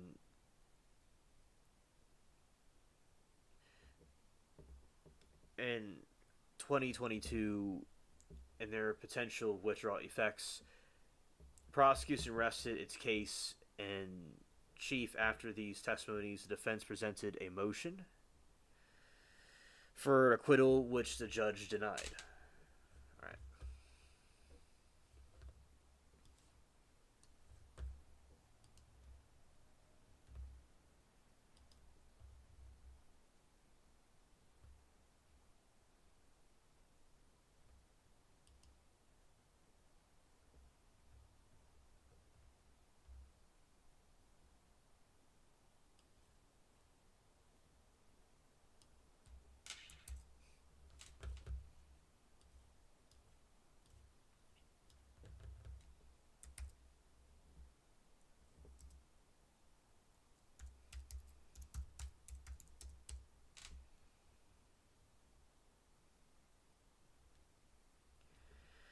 Right, on day 2 of the murder trial of Darren Thrill or Thrillkill, which is also called, it's a interesting name, accused of killing his girlfriend's 6-year-old son, Martin Osiniski, in a 2016, several key witnesses testified, focusing on the child's health, demeanor before his death.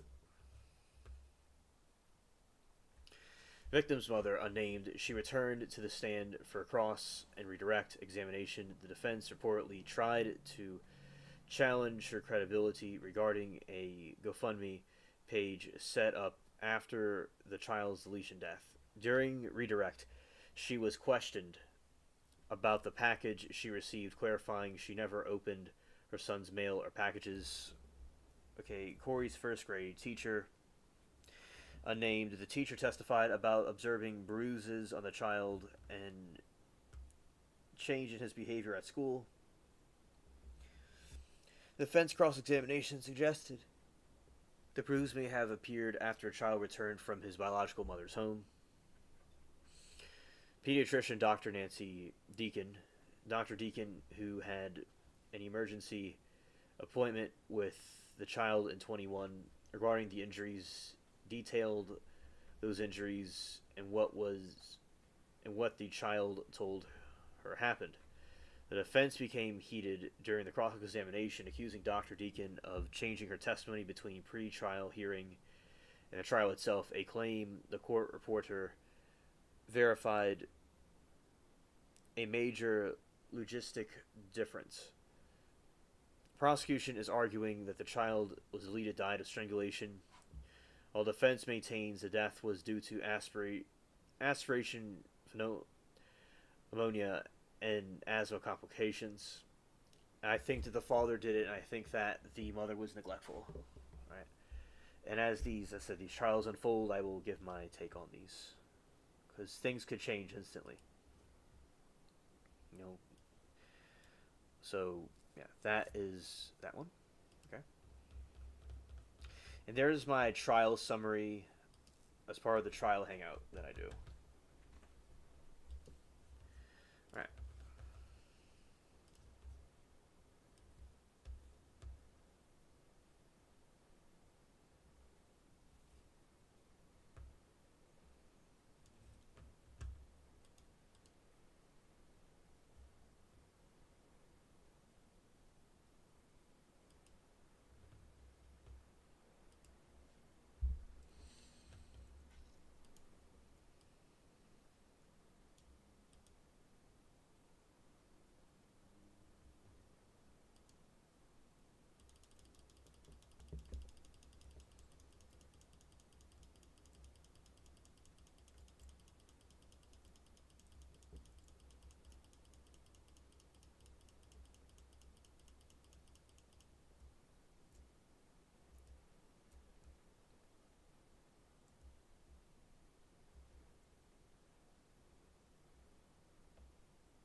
I'll explore the castle, and after this, I'll show some scenes from one of the trials we've seen in the past.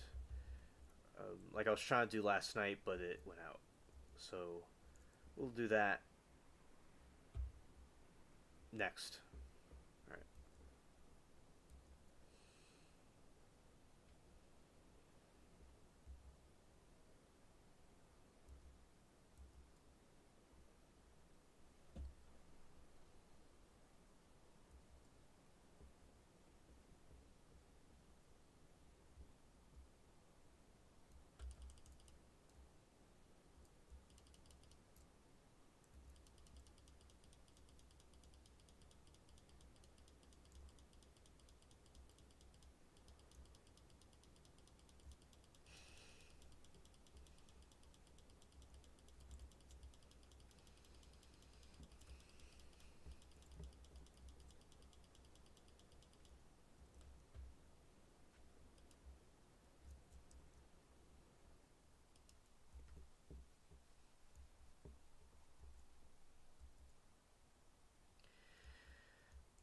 Now, I don't remember. This was a place, right?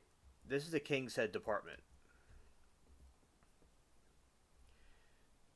Okay, this is like a cannon. I don't even know if I've been in here before. Huh.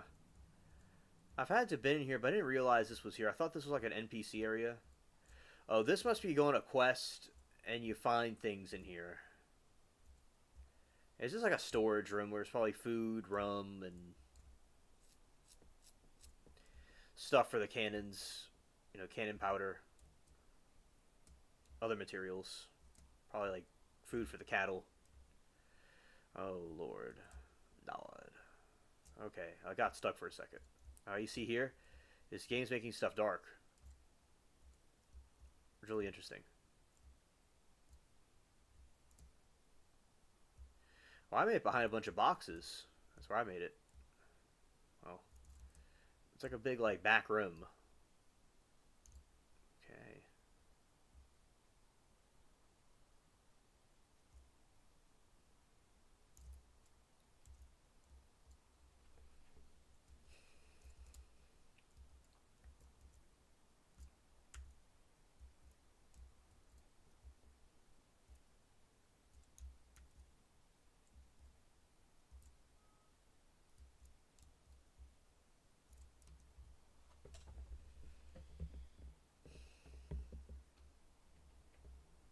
Yeah, I see these two are, like, standing outside waiting for me. Scared? Oh, this dude's, like, uh, worst thing imaginable. Yeah, they knew I was in there. They were lurking. Alright, and I don't know anywhere in the pirate game, I mean the movie, where they talk about something like this. If I'm just like missing something, I have to rewatch the series again to know if there is a real King's Head in the story.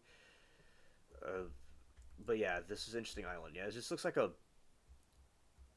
where the navy is, and there's like a village right here. But it just might be something for them. All right, is there something in here?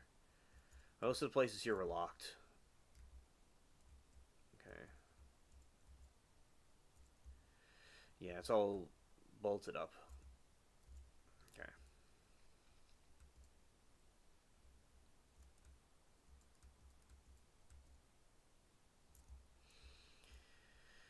All right.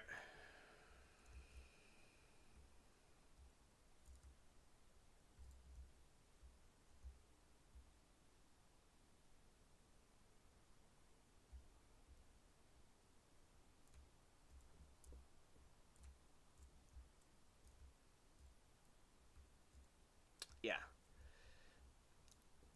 Yeah, this is a big fortress.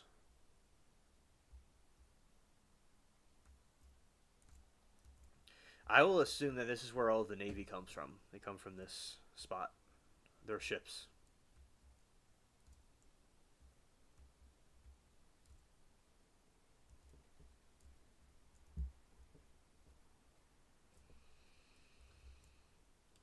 So I'm going to try is let's go to the other island.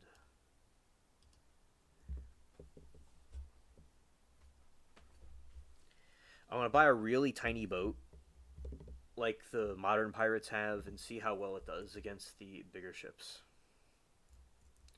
Let's see what's in the catalog for November.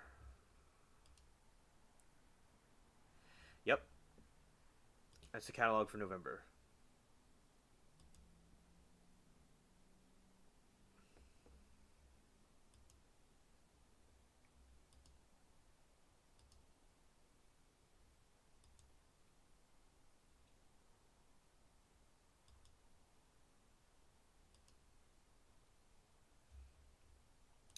Now, as for October, they usually have these dark outfits.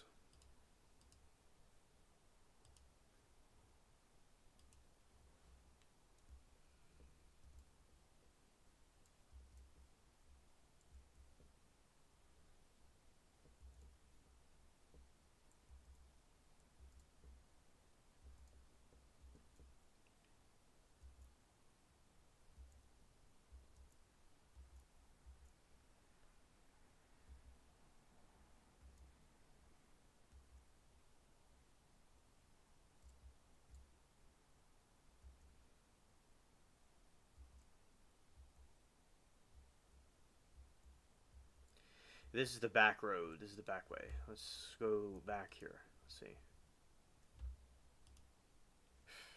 All right. So I have to go all the way around the other island. Okay, that's nice.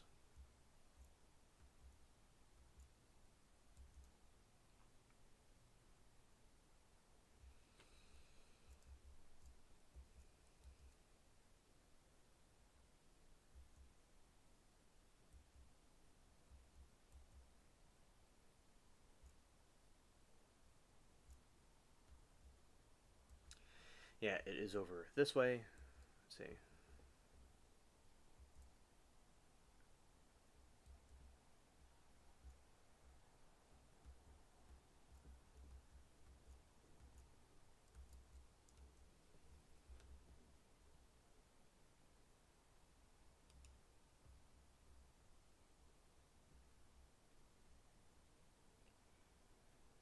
See this list. Oh yeah. Okay.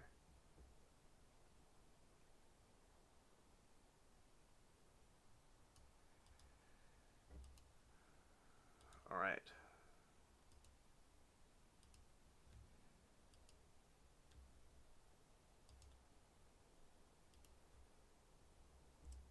Now we're gonna get this smaller one.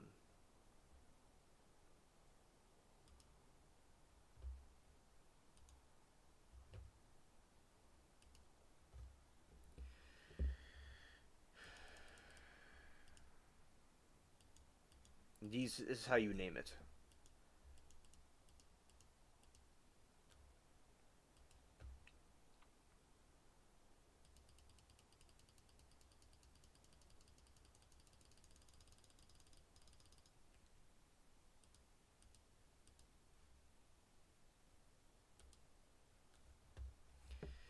All right, now upgrade. Oh, it doesn't upgrade. Okay, interesting. Now let's see how this goes.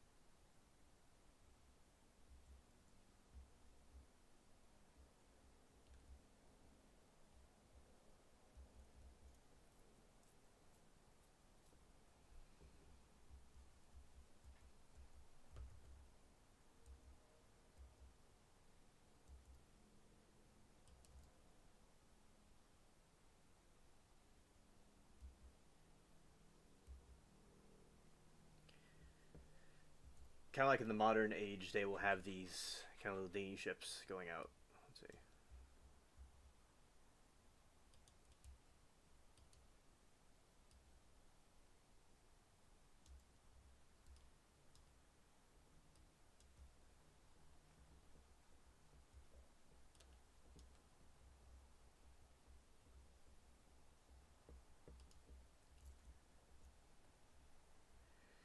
All right, that's pretty good.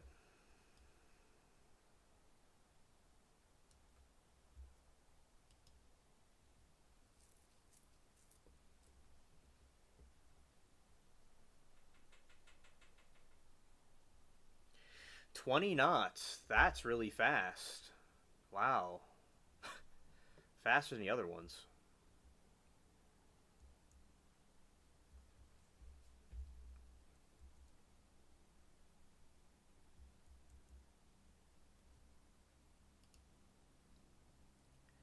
Hey, here we go.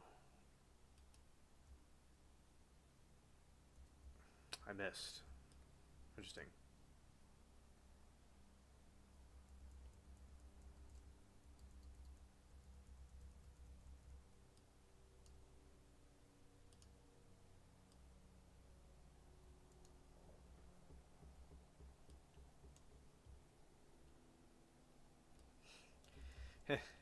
That's how pirates today, they have little boats like this. Okay.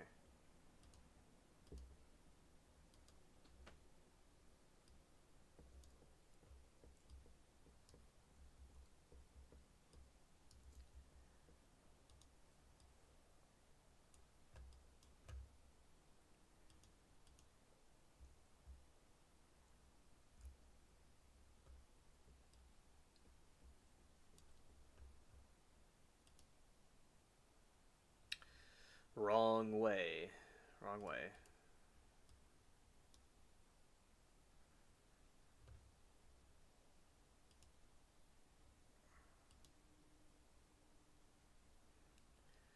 Just kind of spinning around. Alright, it's going this way.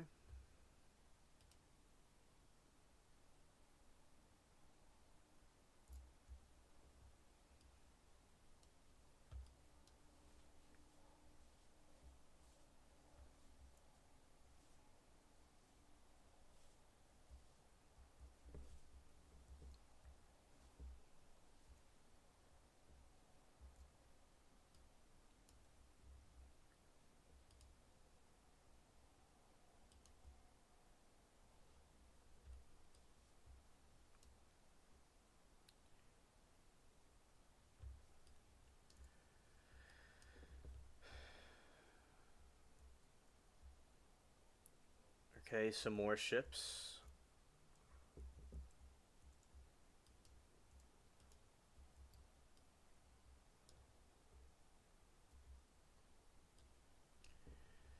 Are getting out the way of that and heading in this direction.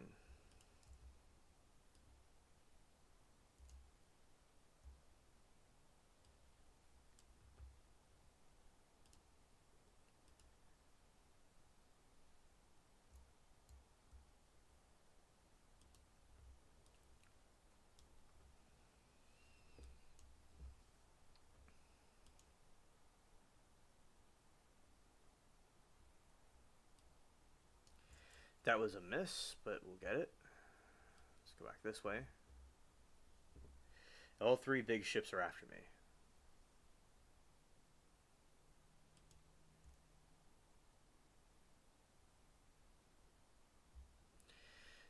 Very well done.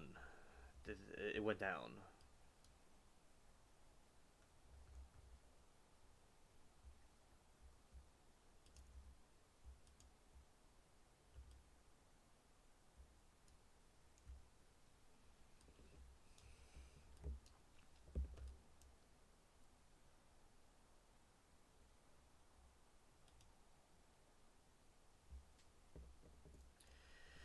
That's going better than how you think you would go.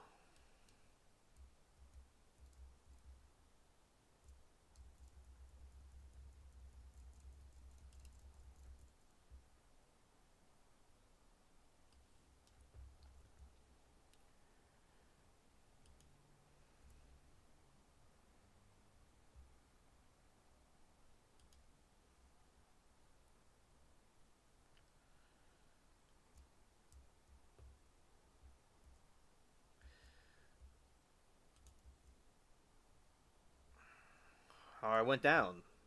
Nice. And this goes faster than the other ones.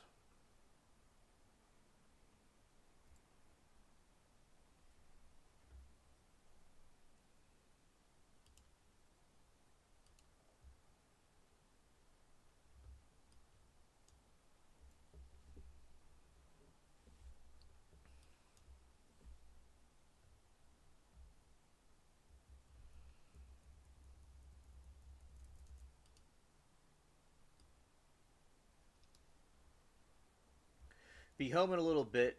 Alien might jump in for a bit. Oh, okay, okay. It's good to see you, Joyce. Uh, thank you for letting me know. All right, and yeah, this ship is a bit a bit smaller, but it seems to pack a big punch for its size. All right,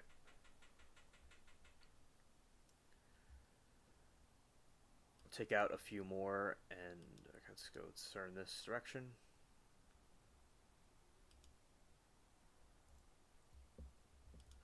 All right, fire.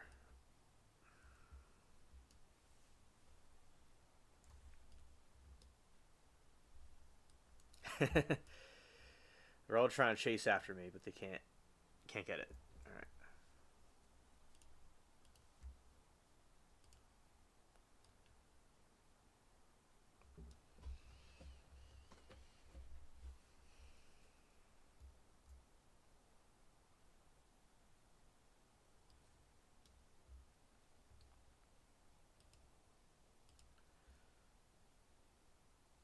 Ah, just about to go down.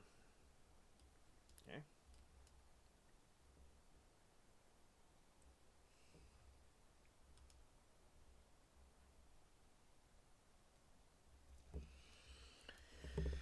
Yeah, I like the way this little ship handles everything. It's like the level 1 ship. Interesting.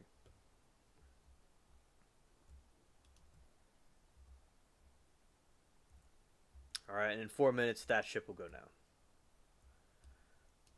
Unless we do the parlay, it'll go down right away.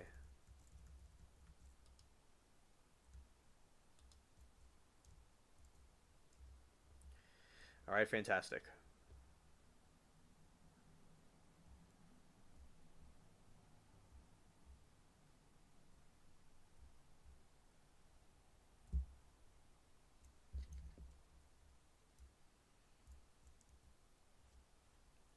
All right, I'm going to take these grappling hooks and go this way.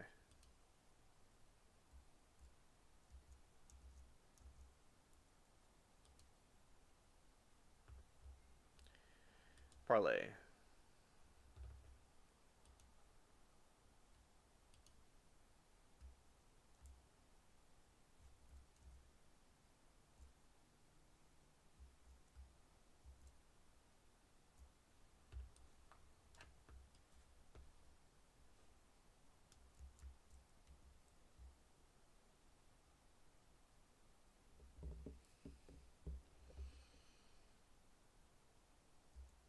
All right, now we're going to dock it.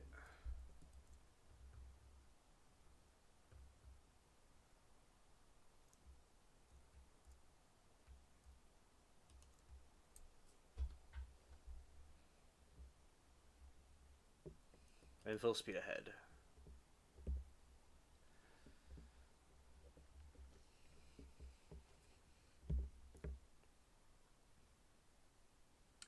Hello, Mary Cherry. Good to see you. I'm glad that you like the game.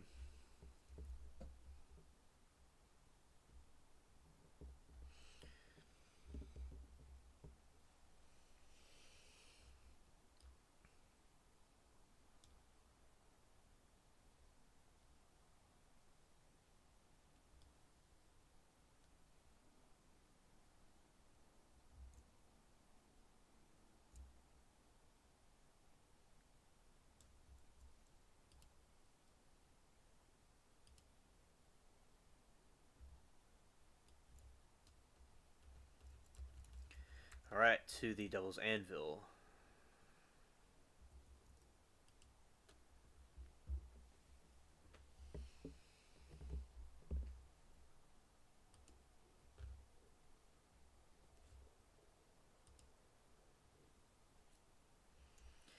Using this very microscopic ship.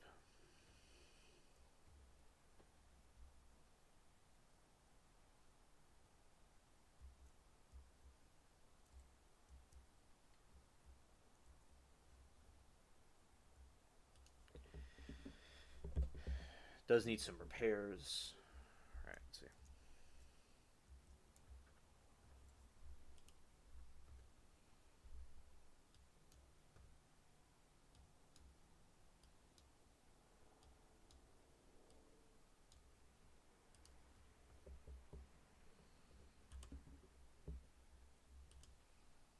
Oh, it was pretty good. Okay. Now we're doing the repairs on it.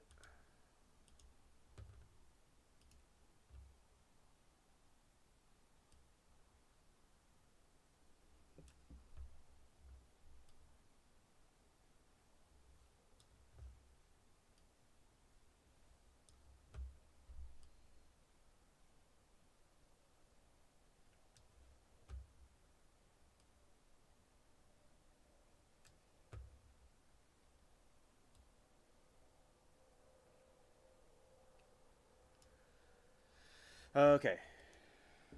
Now we're gonna be pumping.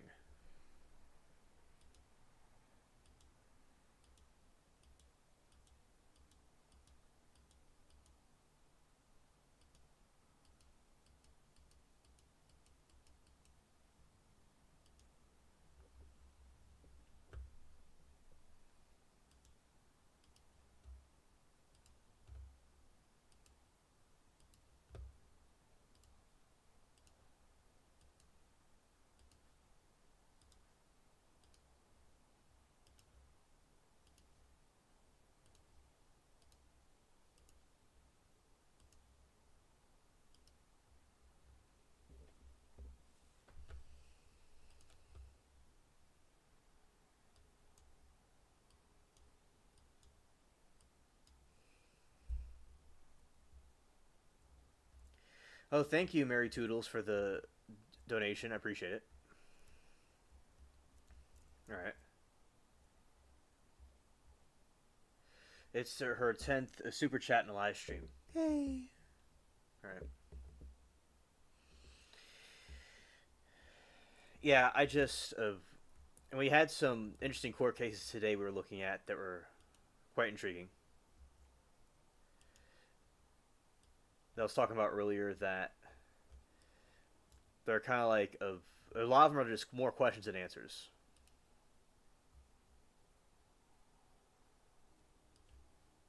Ah, I did a drive by. Facts.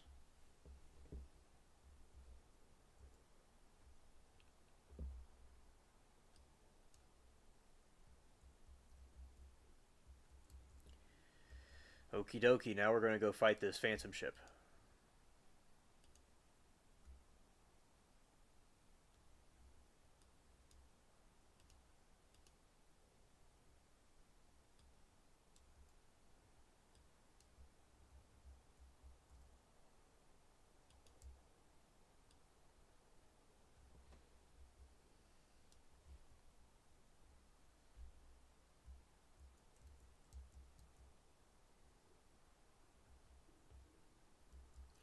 I love that ghoulish black hat. Very very cool. I like it. Okay, let's do this.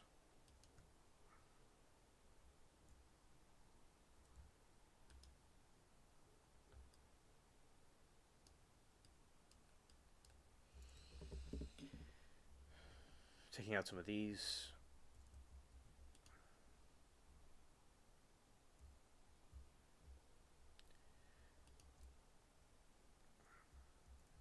Yeah, they know it's a pirate ship indeed. All right. Now floating over in this direction.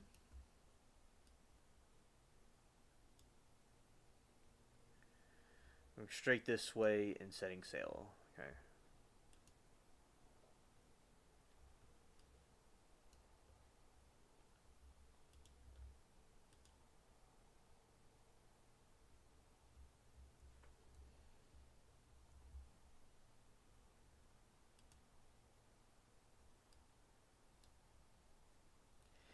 Aha. Taking two of them at once.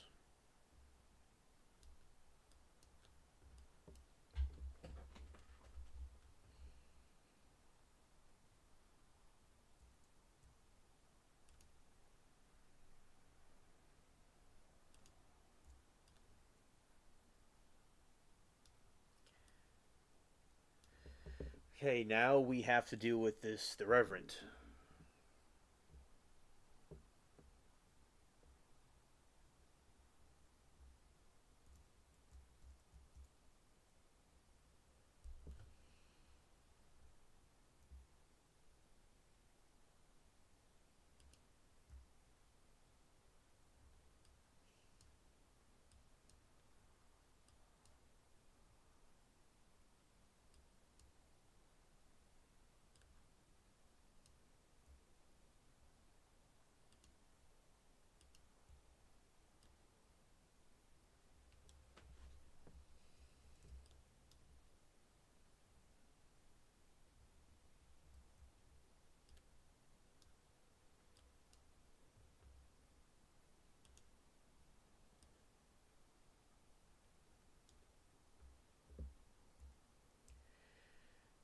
Hello, Moki. Good to see you. Welcome to the stream.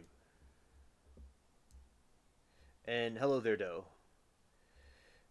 You didn't miss anything of Moki. I of tonight.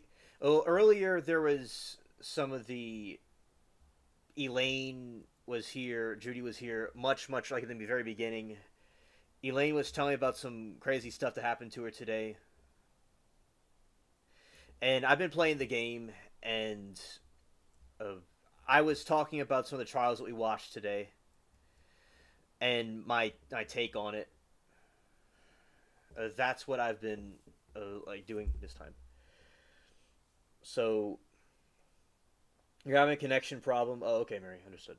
So yeah, earlier Elaine was saying that her son has been was taking a break from the family. It was like a facility, to put in layman's terms, and he got out, and then she woke up to see the he's missing all over the news.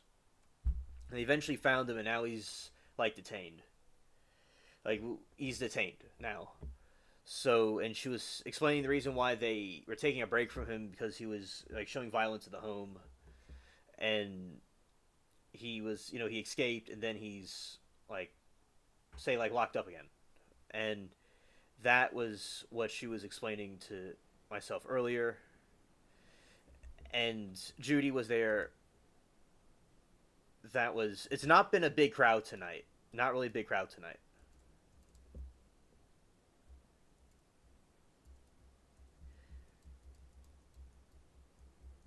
If you're hanging in, I'm fighting through. Oh, okay.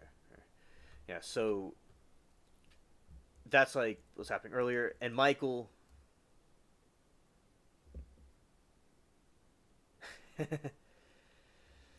Did Alien get the boot?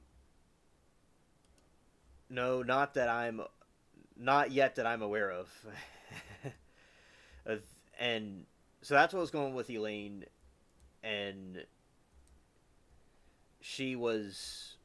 but she's okay and he's safe now. But her son was missing, and she was very freaked out earlier. Now, what Michael came for a while, and him and I talked about the Paul, if I was pronouncing it right, the Paul trial. And we're talking about the doctor's testimony. He thinks what she was saying was factual, and I was explaining how she wasn't, like, I didn't think she was the most, like, kind of arrogant. She seemed kind of arrogant. That's what I was explaining. And then he went to go eat dinner at a neighbor's house. The only boot that I got was the Timu boot. That's what I got. Oh, okay. Okay. You had to refresh. Yeah, on my end, everything is working. It seems at the moment. Yeah, so that was some of the stuff that we talked about today. But it wasn't, as I said, not really a big crowd tonight. Some of the people came that we know from chat. We hung out for a little bit. And I've been playing the game the whole time. Yeah, so I still think that Pahol, if that's how his name's pronounced, is still guilty. The Texas one, I think he's guilty too. Although I have to watch the trial unfold completely to see what if I, in my opinion, changes. The one with the 6-year-old is very weird. Right. You don't think there's a lot of meaningful testimony today? Makes sense. Yeah, that one, the 6-year-old one was a Zoom call, so it wasn't really that. People don't really like the Zoom calls. Trials. And people just have a lot of questions about that trial. It was like in 2016 the murder happened, and now all of a sudden they're doing it. I really don't know how that one's going to turn out. Which you saw that one earlier with us. I was watching it today. There wasn't there's very, very few people there. That one. Yeah. But more questions and answers. Oh, you haven't watched any of that. So, as I said, in the beginning of the Texas one, it was there's a problem with the sound, and it was this horrible static TV glitching noise was in there, and I was like, "Yikes!" I just took my headphones off completely. I didn't. I just took them off right away, and I didn't know where it was coming from, but it was coming from the Texas one. It was during the opening. That's why if you're asking about the opening earlier, you're gonna get to need to get some new eardrums if you were gonna watch that one, because the opening there's a static scene. But yeah, it was just the opening was just an opening. It wasn't really too much significance. It's pretty straightforward about what happened. There's body cam footage.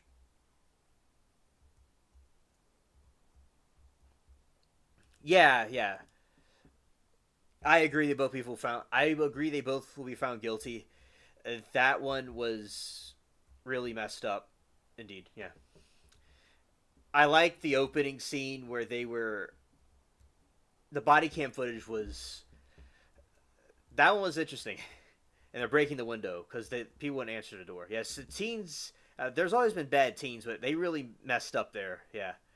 And some people are just going to do some evil things, like Donna, right? Like, she was always going to be a person like that, but the right circumstances happened for her to just show her true colors. Yeah. If I haven't said this to you yet, the 6 year old, there's more questions than answers. I think the mother was neglectful of the kid, and the father did it. It's kind of weird how all these years later they're going to have a trial, but it's that one's guilty. So everyone that I've seen so far is guilty, I think, and all the different trials that we've seen. But yeah, it's just been a full day of trials, not like usual when there's like one and it's like half a day. It wasn't like that. All right, there's going to be a new one on tomorrow. Glow is here for a little while. She was telling me that a little while ago. The one with the pastor getting murdered because of the cheating, that one starts tomorrow apparently. I think everyone's guilty. We're going to see how it all unfolds.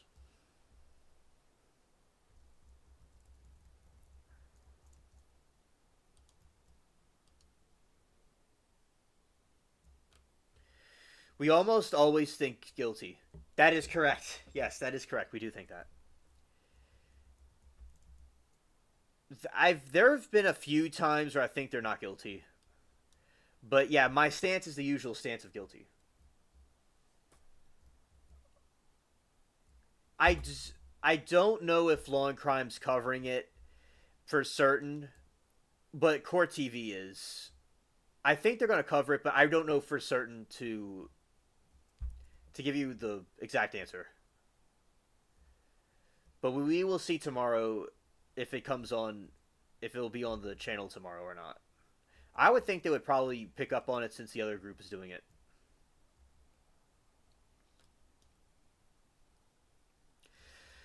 On Court TV, I saw the one they did with the sentencing. Yeah, the sentencing of the guy. I forgot. I know I forgot his name that quickly. Of Jose, I think his name was, who murdered his mistress, who had the kid. That one was a complete sad thing to see. But it's good that he's being sentenced, of course. You know. Oh, hello, Duke. Good to see you, buddy.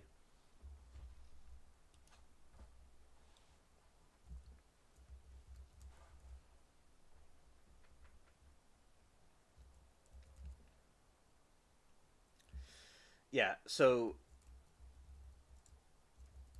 yeah, the grandmother came on the stand and was not the stand, but on the and made a closing statement. Not a closing statement, a witness testimony. That's what it was. As I watched that one when, like, they were telling, Christine told us about it earlier.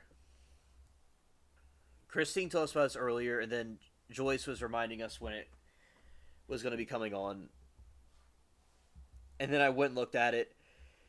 I was watching multiple trials at one time.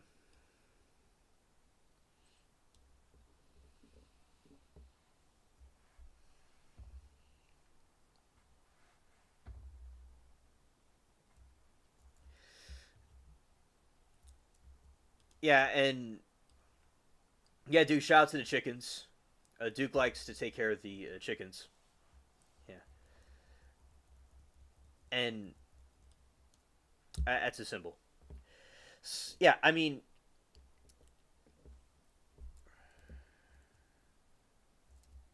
impact statement. It was Baby Emmanuel's dad. Okay. Yeah, Baby Emmanuel. That's the right one. Yeah, victim impact statements is also the right word. Thank you, Moki.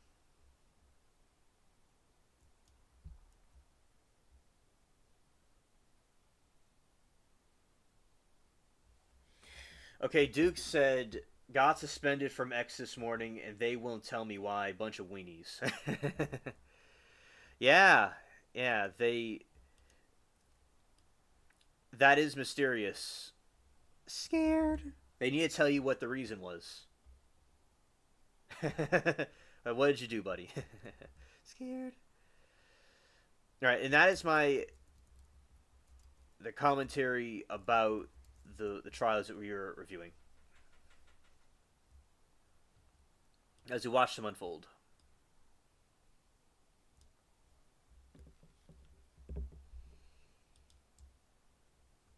Okay, and yeah, I'm gonna go dock at Port Royal. Go this way. This ship goes really fast.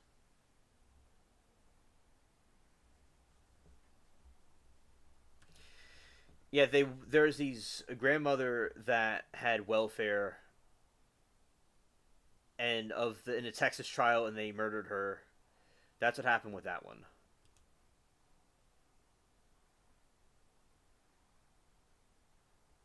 Right, we suddenly got a lot going on. We all of a sudden have a lot going on. I think it said it's been last year there was more in the years before that there was lots of trials.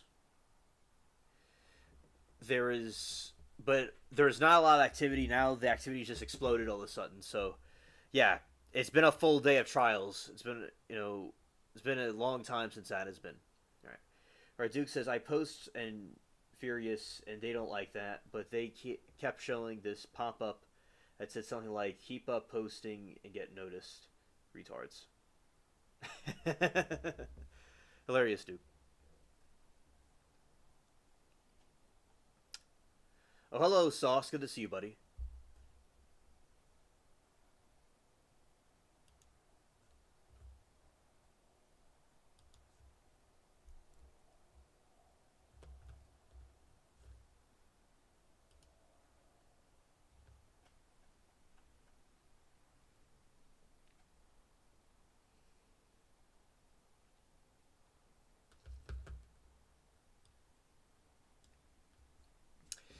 All right, the Uri, Uric, and Terra King, that trial, which was the Texas trial, a little summary about it. They are a teenage couple who were arrested and charged with capital murder in February 25 for the deletion death of Tara's grandmother, Tammy King, in Bay Cliff, Texas. And Moki said, I should be around tomorrow, just gotta clean a little. Oh, okay, thank you for letting us know. Alright. Alright, the crime. And Tammy King was found dead in her home February 6, 2025, by her boyfriend who had requested a welfare check. The medical examiner determined she had been shot in the head. The house was reportedly ransacked. Guns were missing from the safe.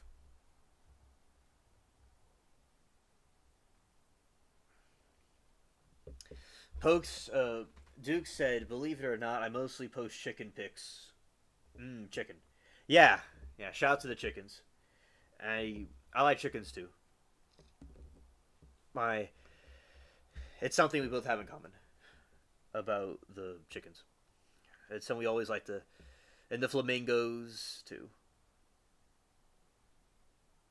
Oh, and Moki said, I wish we would get one like Monica or Melody. Me too, Moki. And those trials lasted for for a couple of weeks, and it was being out west. It lasted longer in the night, in the evening than the other trials. Usually, but some days Monica was off. But yeah, I hope that we get the like a one like that again, like a really big one like that. Absolutely. Oh, you got some fried chicken for dinner. Very delicious. I love fried chicken.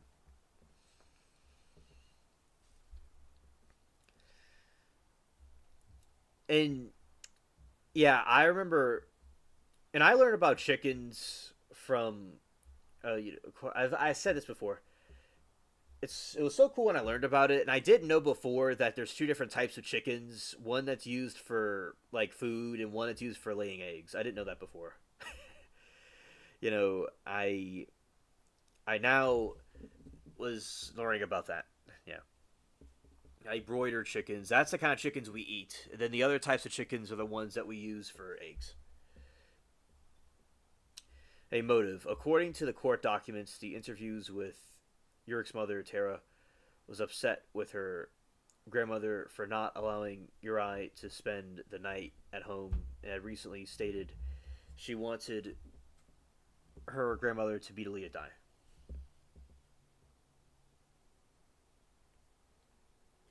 From Albertsons, they had it on sale. Oh, delicious.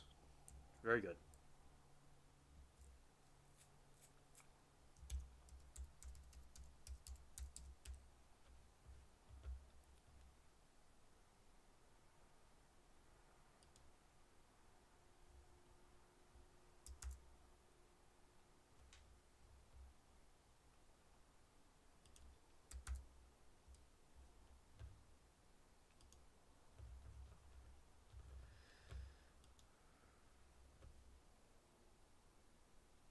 I just realized the pirate was just sitting there.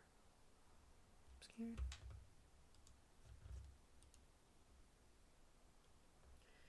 Original bowl is epic. Okay. I've seen chicken get fried before, and that was something I thought was interesting.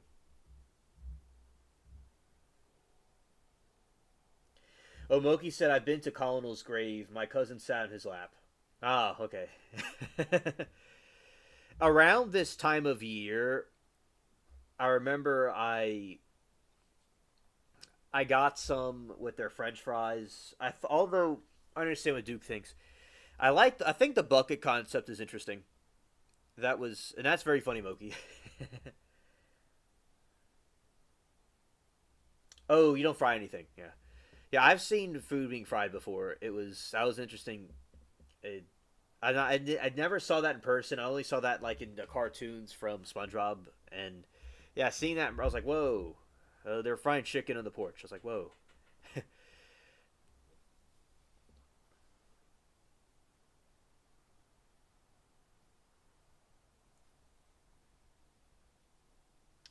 Moki said, my grandfather was in Kentucky colonels with him.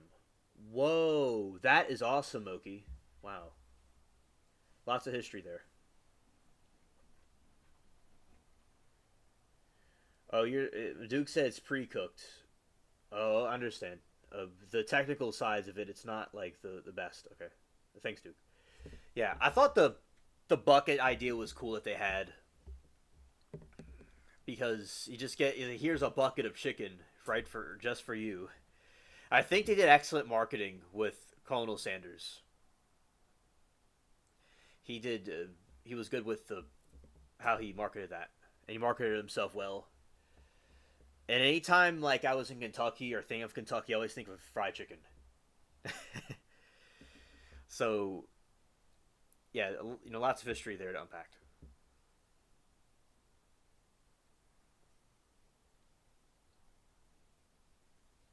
Moki said the colonel used to bring his mistress to church. Gave my grandma the vapors. Oh, oh, okay. Oh, Joyce, thank you for coming to chat. I'm glad you're able to come. And Duke said, I knew the colonel when he was a private. Ah, okay. Oh, interesting. Okay. And gave my grandmother vapors. I was scared. You worked at KFC. I'm more familiar with the Popeyes because of the people I knew that started Popeyes, but I also have admiration for the other chicken places too.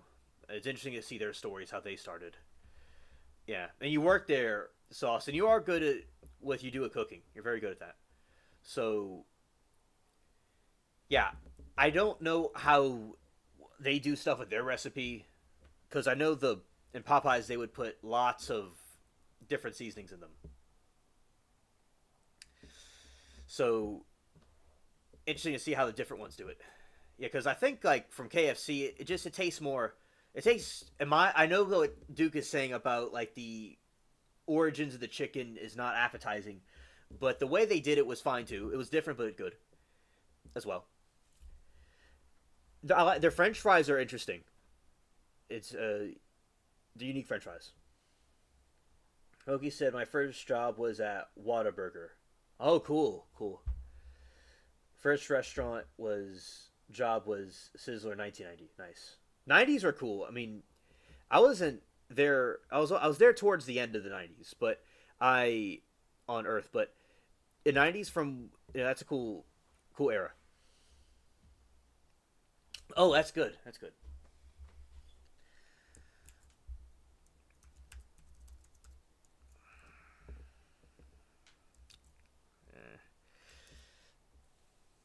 Okay, and then my first job was my mechanic shop. Nice, nice choice. Nice. Let's see, and what a burger! What a burger! What a burger! Ah, that's really cool. I don't even know. Do they even have those where I live? It looks so cool. Oh, they're yeah, they're in my state. Uh, it's yeah, it's not really okay. It's not really in my city. It's in Mississippi. I must have had it before back in '05. I've had to have had it. I had it a long time ago. They're in my state, but not in the Crescent City or Kenner or Metairie. No, or any. Not even in the Bayou regions.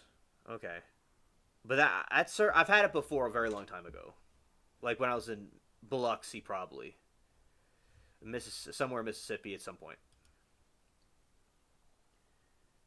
My first job ever was a paper route when I was 14.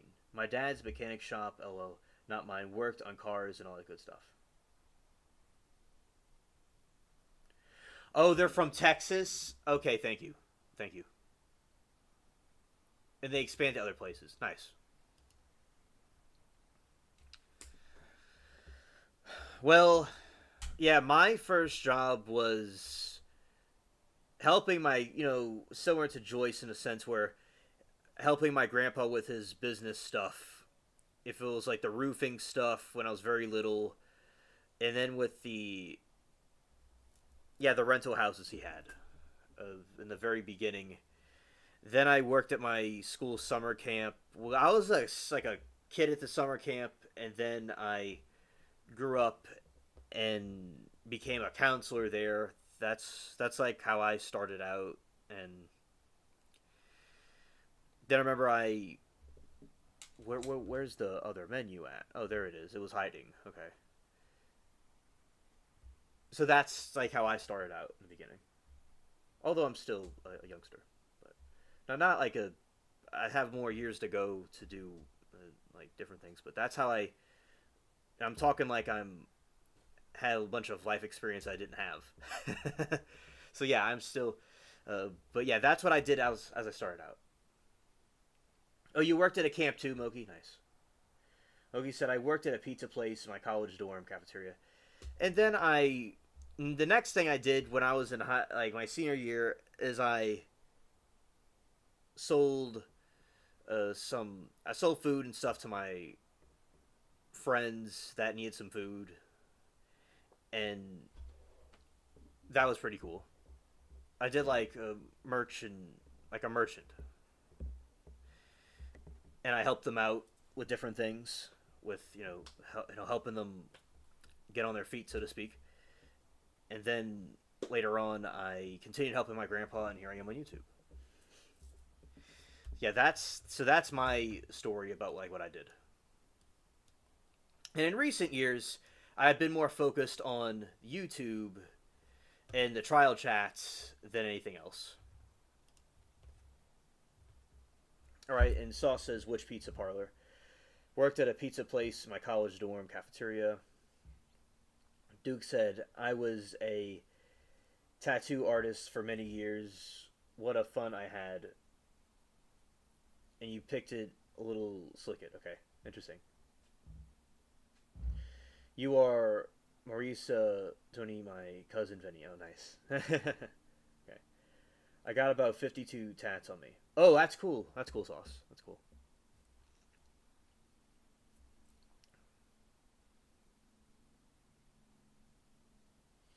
Moki said, we are going to Guardorno's for deep dish on Wednesday if my husband is still on furlough. Okay. Oh, nice. Oh, hello, Matt. Good to see you, buddy. Welcome to the stream.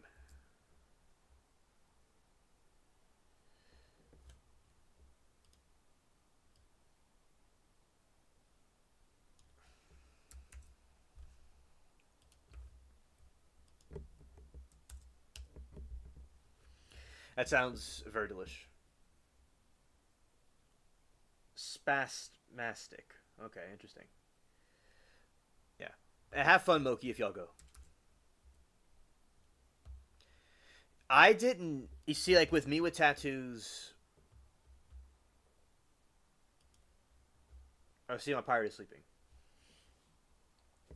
I didn't get any tattoos because there was a girlfriend I had when I was in school, and I got serious with her my senior year. And she didn't want me to get tattoos. That's back when her and I dating. And then her and I eventually went our separate ways over time, and I just never got one. And so that's why I didn't have any tattoos.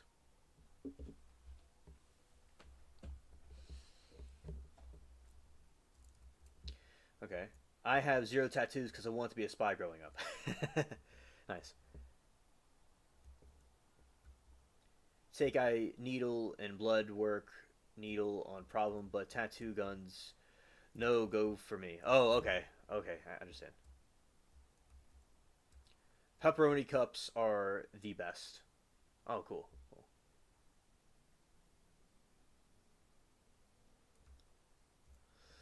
Okay, and let's. I'm curious. Okay, something I'm going to look up is. So I'm curious. I was always curious about this, but this is a perfect time for this. History of KFC.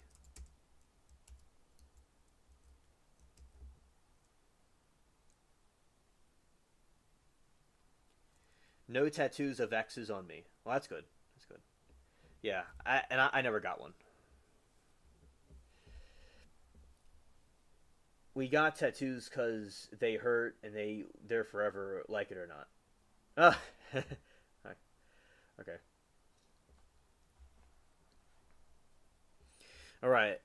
I only have 2. My husband has 3. One's a Raiders one. Oh, that's cool, Moki. You have tattoos. That's cool. And your husband as well.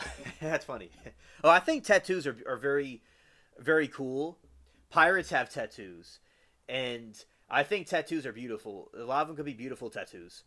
You know, very beautiful designs people can have, and the body art can look really interesting.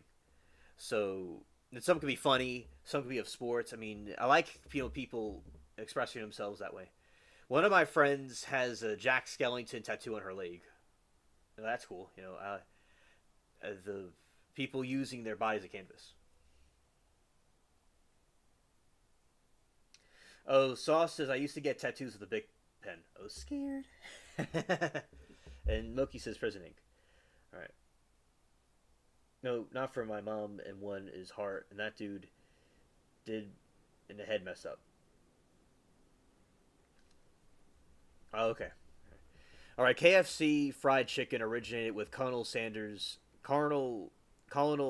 Harold Sanders, who began selling fried chicken from roadside restaurant in Corbin, Kentucky.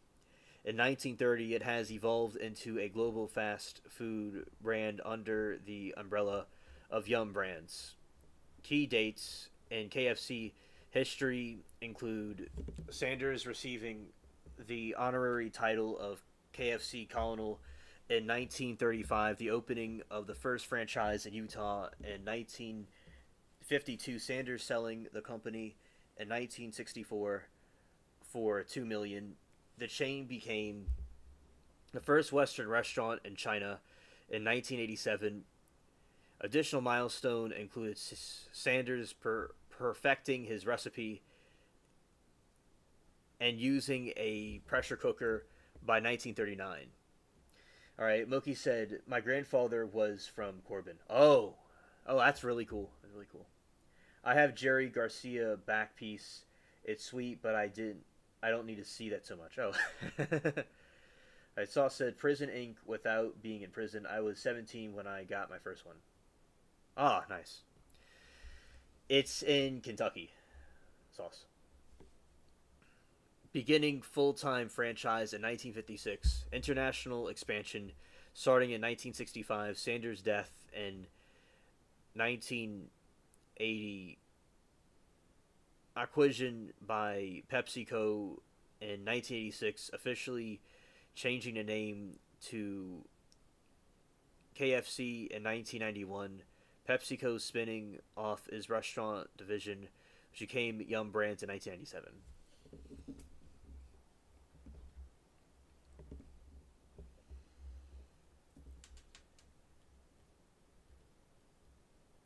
Yeah.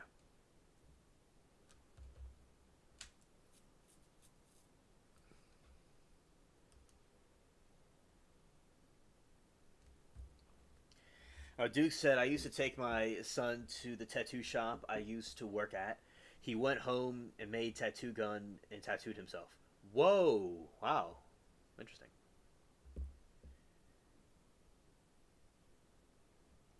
Moki said he also opened the Colonel's Lady for his wife. Oh, I didn't know that. Interesting. I have my daughter's signature when she was 4 and 7 tattooed on me. Oh, that's very sweet, Sauce. That's very sweet. All right, the early life of Colonel Sanders. Colonel Harold Sanders, the former KFC, had interesting history. Birth, family. Harold David Sanders was born September 9, 1890 in Henryville, Indiana, the oldest of 3 children. Moki said he's buried in Cave Hill Cemetery along with some of my family. Wow. Very, very cool. Very cool. Thank you for sharing.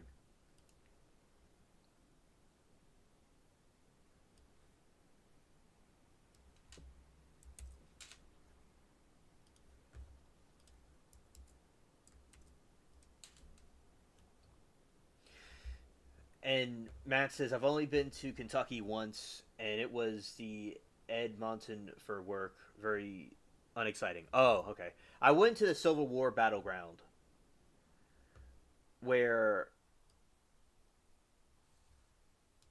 I went to the Civil War battleground in a Civil War museum, and I was at family's place. It was I love Kentucky. It was great. I was in the country part of it. Yeah, really, really amazing. It was just nice and peaceful and quiet. I liked it.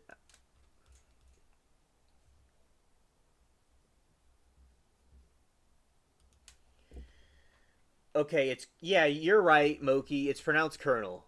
Thank you for pronunciation. Yeah, it was pronounced Colonel. Yeah, you're right. Thanks. All right, and father's death and responsibility. His father, Delita, died when Harold was only 5 years old. His mother took a job at caning factory, leaving 6-year-old Harold to cook and care for his younger brother and sisters, which is how he learned how to cook.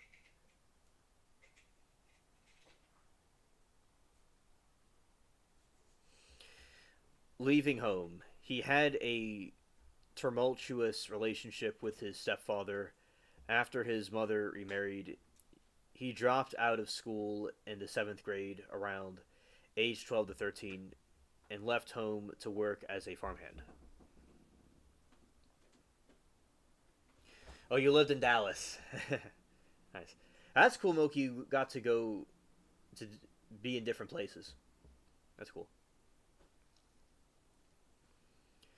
All right. Sanders held a diverse array of jobs before finding success with his fried chicken at age 40. Many of these careers ended due to temper issues or bad luck.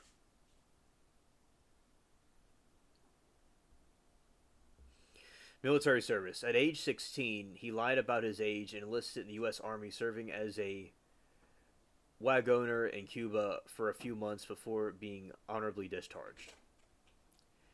Railroad work. He worked for several different railroad companies as a fireman, stoking the steam engines, and blacksmith's helper, but was fired multiple times due to brawls with the co-workers or insubordination.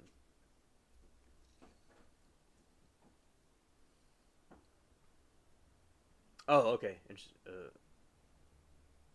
Oh, nice choice. All right. Law practice.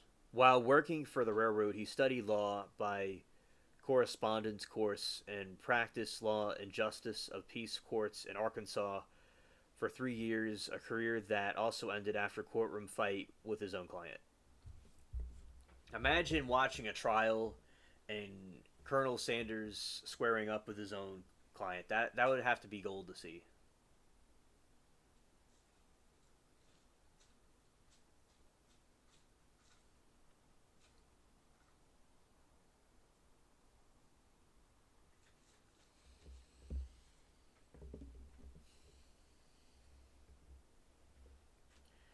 You'd say hi, Mary Toodles. Oh, shout out to Mary Toodles. Other jobs. His resume also included jobs as an insurance salesman, fired for insubordination, a steamboat ferry operator. The business failed when the bridge was built nearby, and Asseltine lamp manufacturer business failed for electric lamps were introduced, and Michelin tire salesman.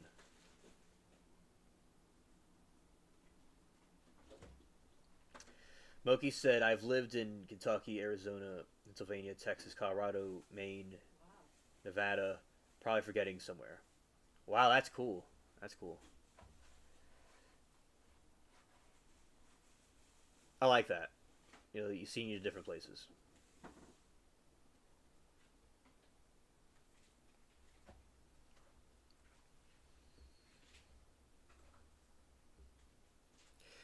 It wasn't until about 1930 when he was 40 that he began. Back in 1930, when he was 40, that he began selling food, including his popular fried chicken, to travelers out of the roadside service station in Corbin, Kentucky. This marked the beginning of his eventual rise to fame. Oh, you lived in California too. Ah, oh, that's so awesome. I remember you mentioning that before you lived in Cali.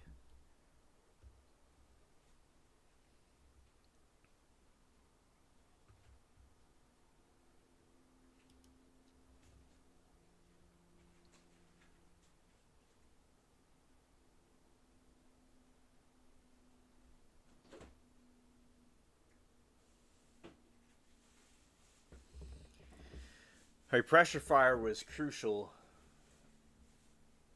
to KFC success because it allowed Colonel Sanders to produce high quality, consistently moist fried chicken at a speed that was valuable for the fast food business. Key significance: Inland Valley.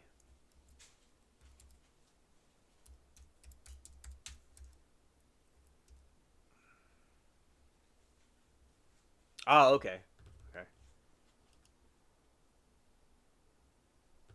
Thanks.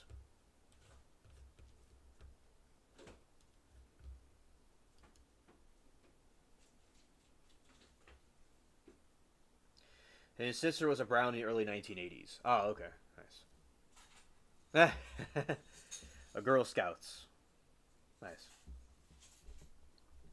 Speed. Pan frying chicken, Sanders' original method, took about 35 minutes per order, which was too slow for fast process restaurant. The pressure fryer reduced the cooking time to approximately 8 to 9 minutes, making it competitive with the other early fast food operations.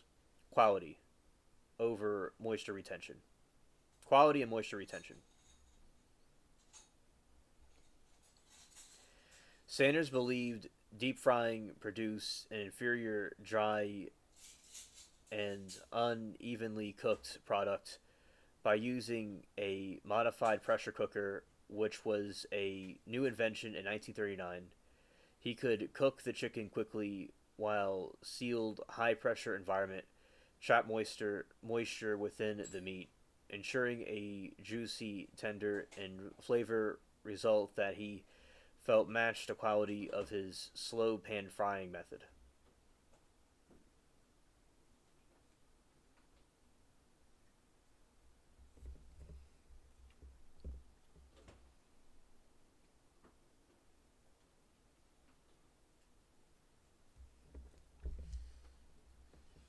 Consistency. The standardized process and equipment later refined in commercial grade pressure fryers like Collector Traumatic ensured a consistent product across all franchises, which was essential for a growing chain.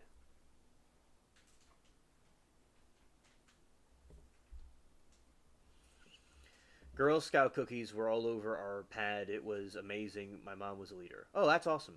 That's awesome.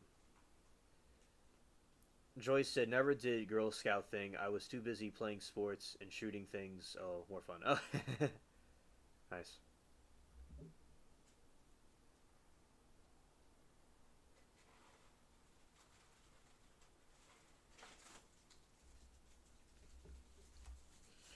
She was a brony and a Girl Scout. Oh, okay.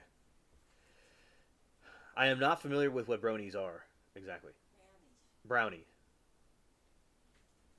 Uh, It's like a Girl Scout, like a Boy Scout for girls. oh, okay. I didn't know that. Not brony, brownie. Okay, so brownie is like a female version of a Girl Scout. Okay. I don't really. Okay, okay, thanks. Efficiency. Pressure frying allowed for batch cooking, enabling restaurants to handle mealtime rushes with ease and improving overall kitchen efficiency. It also uses less oil than traditional open frying, which saves costs for the business. And Moki said, "I think bronies are something else." Yeah, I've heard of that before. The My Little Pony thing. Yeah, I know what you're talking about. And I was getting brownie and brony mixed up. Yeah, I know what that is. And Moki says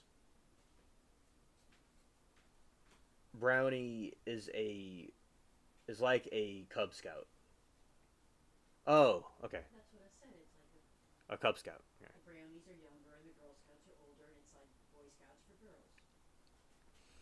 Efficiency. Pressure frying allowed for batch cooking, enabling restaurants to handle mealtime rushes with ease, improving overall kitchen efficiency. It also uses less oil. All right. I want to compare it to Popeyes. Let's see.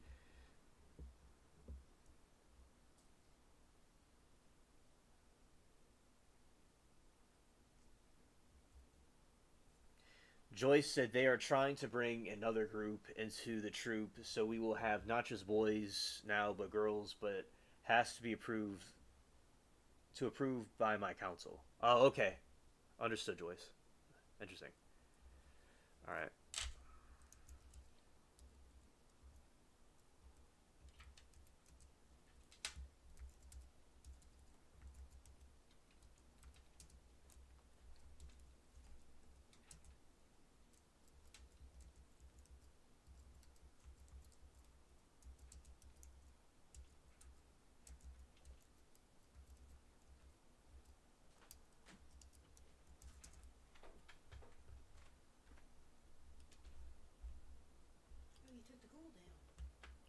Yeah, the Halloween was over. Huh? Why? Oh, it was like Halloween was over. Moki said Cub Scouts are younger, Boy Scouts, Brownies are younger, Girl Scouts. Oh, okay, it's like a younger level. Okay, thank you.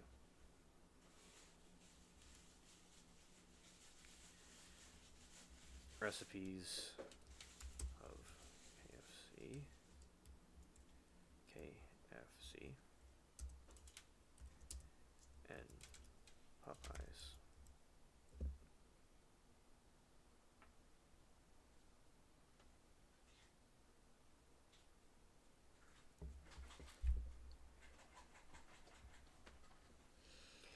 Sauce said Brady Bunch episodes had Marsha trying to be in the Boy Scouts with Greg. Oh. Alright. Alright.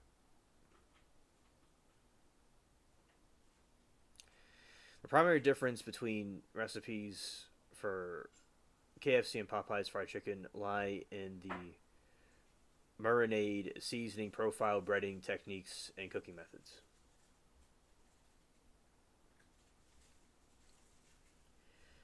Yes, Sauce, that's true. Yes. And Moki said, I think they should keep them separate unless they have to low membership. Oh, okay.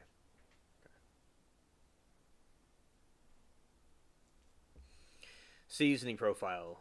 11, okay, KFC. 11 herbs and spices known for savory black pepper.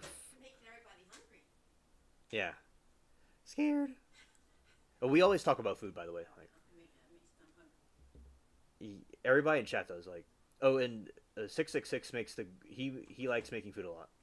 Like everybody in here is like a bunch of chefs. Yeah. 11 herbs and spices known for savory black pepper forward homemade taste. For KFC and Popeyes, Cajun inspired blend features more cayenne pepper, paprika, and a spicer kick. Marination. Chicken is reportedly marinated in priority blends and then hand breaded. Some copycat recipes suggest a brief buttermilk soak, but the primary flavor is the breading.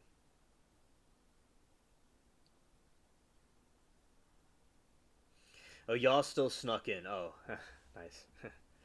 All right, chicken is in Popeyes. Chicken is marinated for at least 12 hours in buttermilk and Louisiana style seasoning mixture, infusing deep flavor and moisture throughout the meat.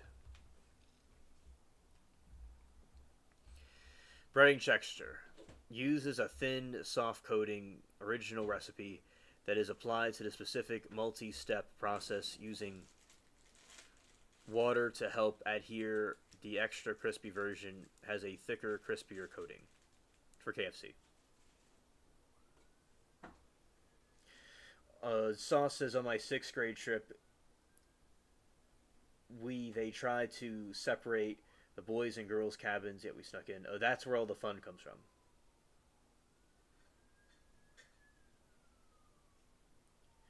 Yeah, Sauce, sure. What's up? All right. All right.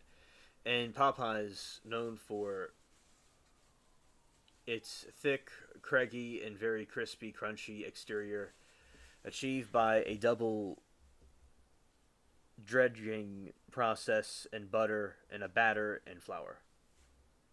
That's the difference between Popeyes and KFC. All right. Choice, I didn't like that. I think there's value in keeping them separate. All right. And cooking method for KFC uses commercial pressure fryer and low linoleic soybean oil to cook the chicken quickly, or training moisture, creating a tender interior.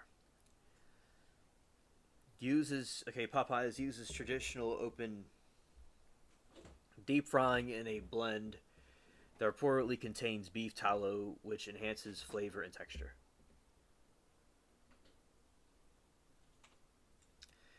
All right, and KFC focuses on infusing flavor primarily through its secret 11 spice breading and archives a tender, juicy result through pressure frying.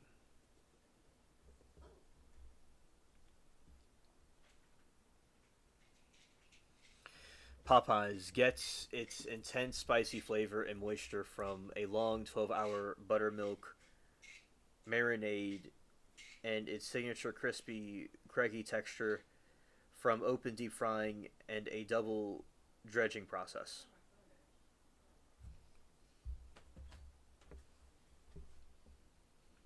All right, so those are differences.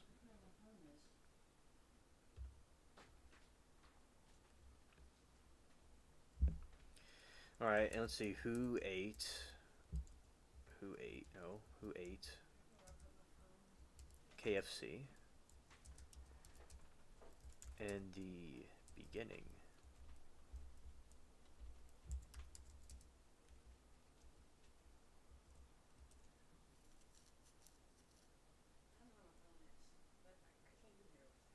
I know, right, Oki? I know it's that was a surprise to me as well. What? That Popeyes moved, they removed their dirty rice. They call it Cajun rice. I think they might not have it everywhere. Oh, It's called oh, Cajun rice. it's called Cajun rice. Uh-huh. Is it the same rice? Pretty much, yeah. Okay, so Moki, it's the same rice, but a little, and it's maybe slightly different, but they call it something different now.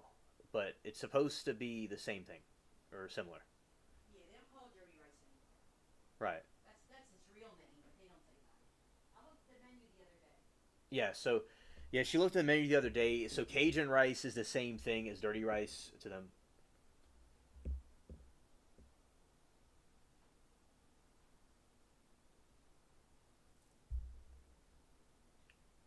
Yeah. Oh, where I am, they still have it on the menu according to Mary Toodles. Maybe where you are, they took it away. But thank you, Moki, for letting me know. Oh, Sauce, that is so sweet. When I first was on LC, no one would ever respond to me until Rita Parent did, also Alien. Since then, I have gotten closer to you two. It's been amazing.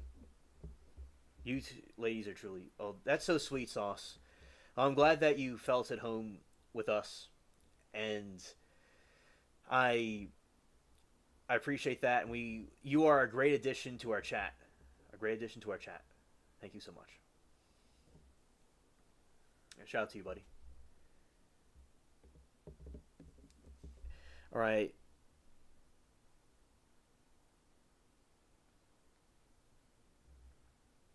In the beginning, the people who ate Harlan Sanders fried chicken were primarily travelers, motorists passing through the North Corbin, Kentucky, along U.S. Route 25 during the Great Depression. Initial customers, Sanders started serving meals including country ham steaks out of his living quarter, adjacent to Shell gas stations in 1930. The first fried chicken was cooked in the iron skillet in his humble kitchen and served to hungry travelers at his own dining room table.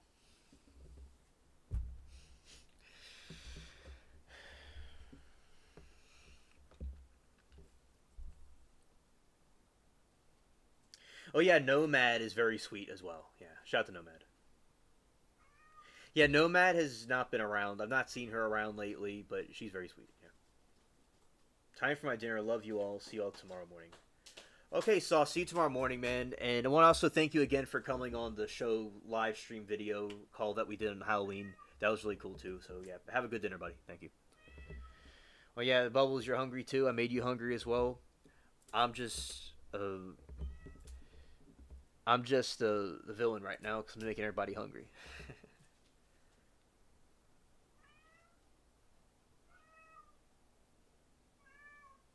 Oh, okay, Moki. To, to Moki. All right, Moki. See you tomorrow. Thank you for coming. I enjoyed this. Enjoyed you hanging out with us. All right.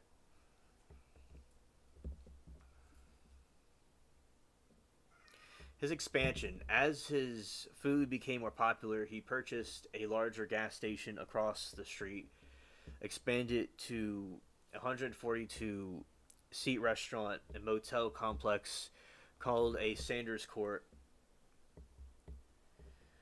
and cafe, and perfected his recipe. Word of mouth, his restaurant became well known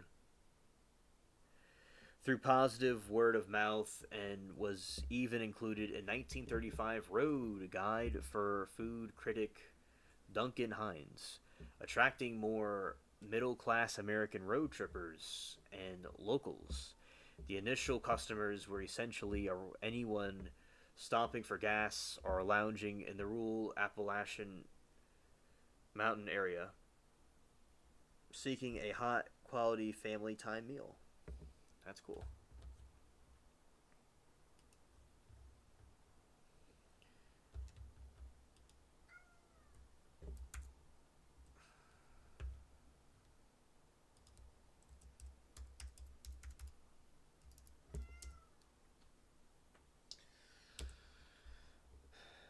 Yeah,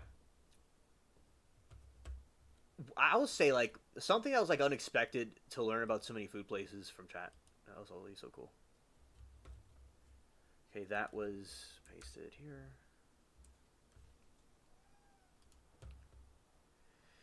Uh, Joyce, how long does your kid stay in the Boy Scouts? If that's the right word for it, is it like a was it for a summer or fall or both?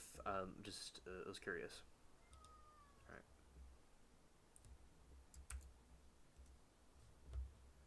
and that one, okay, fantastic.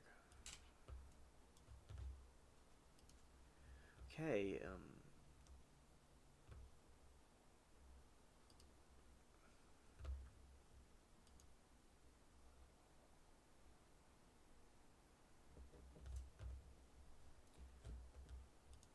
year round. That's great. That's great.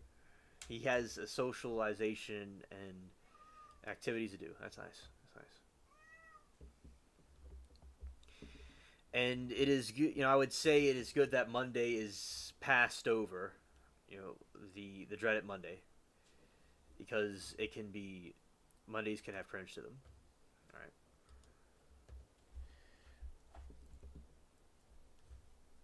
Oh, let's go down here.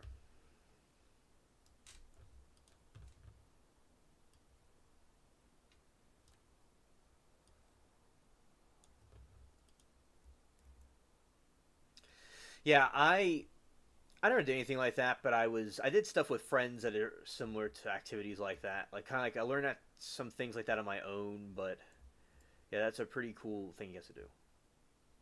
Yeah, Monday sucked. Yeah, I would think it did. Yeah. So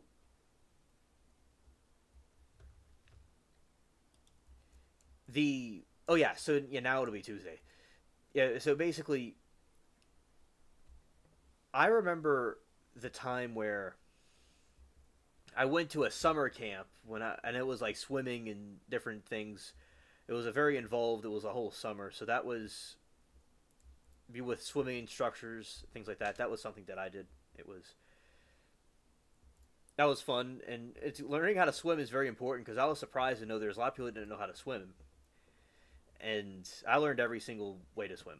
It was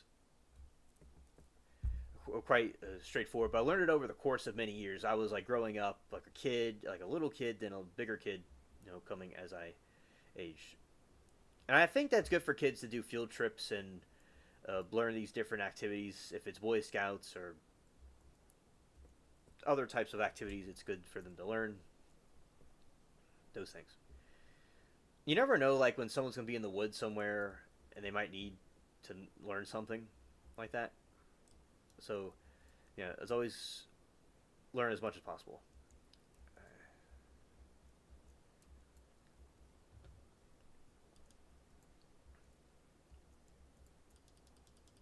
I like how there's so many places that like for instance, Chick-fil-A is not really Chick-fil-A is where I live, but it's not really popular where I am. Like I never really been to it or heard of it. But all over the country, it's really a really big deal. But like where I am, it wasn't like something as well known. So that was nice to. I still haven't been there yet. Regarding those fast food places.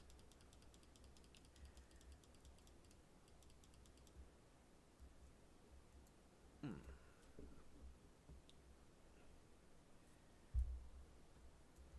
The trial, the trial stuff. See how they all unfold because some of them are just started up and other ones are going. One of them's going for a while now, so we'll see how they unfold. All right, and now it is heading this way.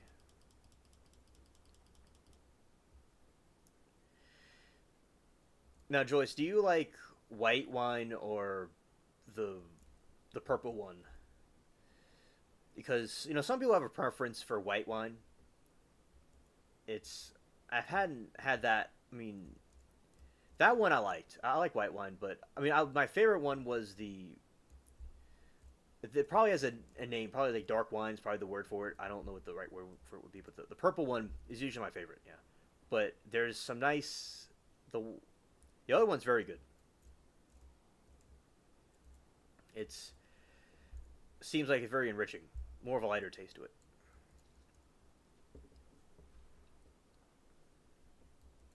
Yeah, they do that a lot, camping and all that stuff. It is wearing me out. Plus, it's not cheap. Oh yeah, and my grandparents they sent me to uh, I went to this private school that was quite not a cheap place. So I know what you're talking about. Yeah, it can in doing those activities with him and showing up to those meetings,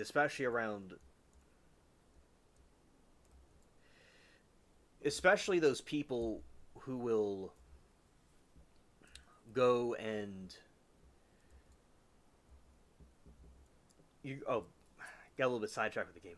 Now, when you're at these meetings, so sometimes there's people that you go around that you may not be that could be better in these different social circles, and there's these activities, events you have to go to, on top of the work and everything else. So yeah, you do have a lot on your plate. Yeah, definitely. And Joyce said, "I'm not against either, really. I just don't like a dry wine. That's a bit too much." Oh, okay, okay, understood.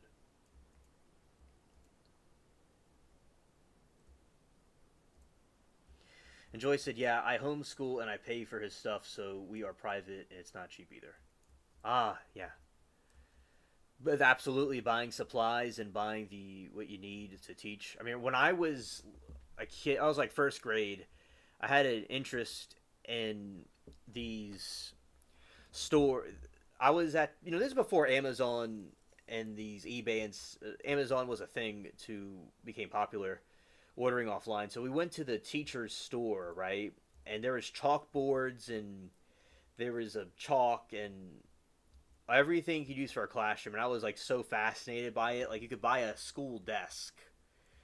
And I was really fascinated by these things. I bought a chalkboard. I still had in my room. A little chalkboard. And yeah, so I understand there's lots of supplies that are involved with the you know teaching because my school is a family owned school and it was private and I know what they went through to pay for books and desks and whatever else they had to do. Yeah, it could be uh, quite pricey.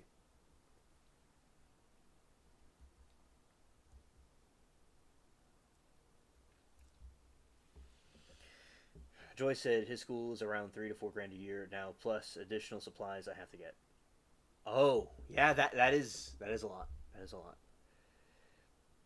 definitely. So, and I'm glad that you were able to do that, and you're helping him out. Him learn what he needs to learn. But yeah, it's a lots of dealing with the different things, different costs and stuff. Yeah, definitely. Yes, indeed. And the people at work don't make it any better. They just want to be just they're kind of like stirring the pot. That's what those people like to do. They're miserable people that don't care, and also the company doesn't care either. So that's another thing that's interesting, where it's just like it's like a battlefield all around, definitely.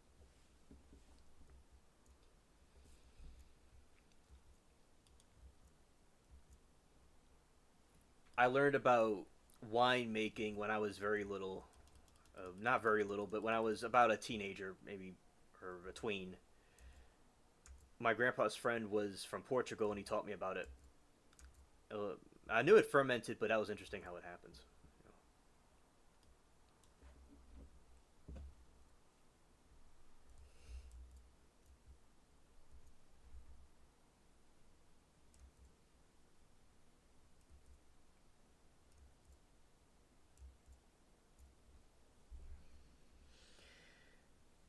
Nope, and they make my day hard sometimes. So yeah, yeah, they're they're Timu co-workers in Timu company. Yeah, yes indeed. And look at this. So they're all fighting each other right here. These the Navy's fighting the creepy skeletons. Yeah.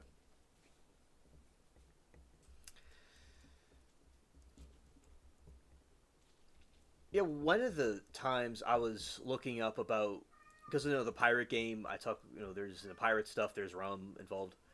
So yeah, I found out that a lot of the rum that's now like sold was originating from the original recipes that they used. Like people like Captain Morgan, they found Captain Morgan. It was a it was distilled in the Caribbean somewhere, and they took it and they made it into a company, but it was already like from a long time ago. Oh, shout out to Bubbles. Sailor Jerry's used a spice flavor that he used based off of the original formula.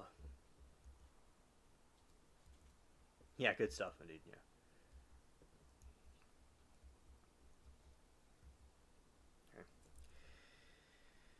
Ooh, this is dark in here. They've in this game they've done some editing with it. They made it a little bit more realistic looking.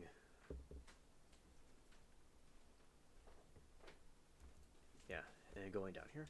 Was he crying a minute ago? Yeah, he was crying. He was singing a song. Oh, yeah, it was Bubbles. Is so he was communicating with me. Yeah, so that was another thing I thought was cool. And then beer wise, the my favorite is a Beta from my city has. It's so the water is so just crystal clear in the sense it just tastes so fresh and refreshing, much more than other beers do, and has like a nice sizzle to it. And it was right from the springs, it was directly from it. That was my favorite.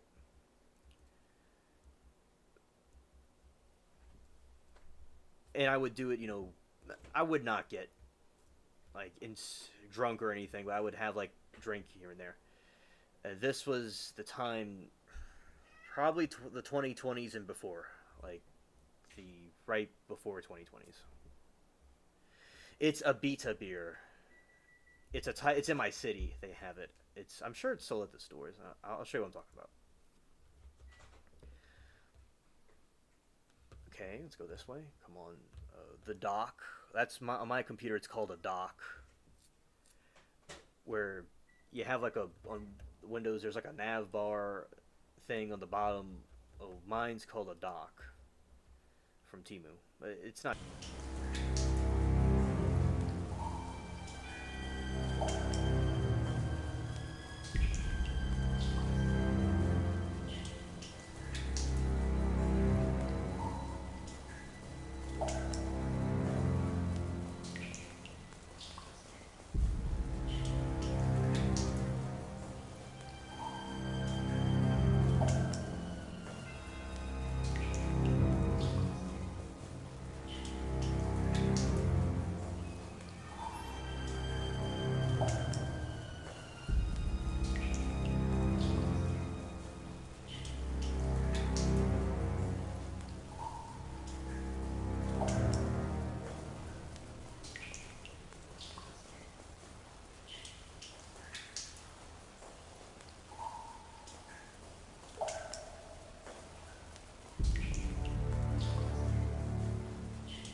I understand my. Looking at, and we can nip it in the bud before everything. You know that. That's a rush to judgment. You can't rush me to judgment when I'm notifying the court that I cannot find the record. Well, you did very well yesterday without your file. So I'm saying I that don't think that's the particular issue. witness. All right, so what I was previously showing before was I didn't realize that the mic was off. So on this page, so over here is this type of me that I had before, right? And Sean Sayers at that, and then this other stuff right here. I like the way the Sam Adams looks. That was really cool. I liked the... I've not tried this yet, but I'll certainly try that on my list. And that seems like a fun summer drink, or a fun fall drink for the Oktoberfest. And yes, the Ibiza beer is in the...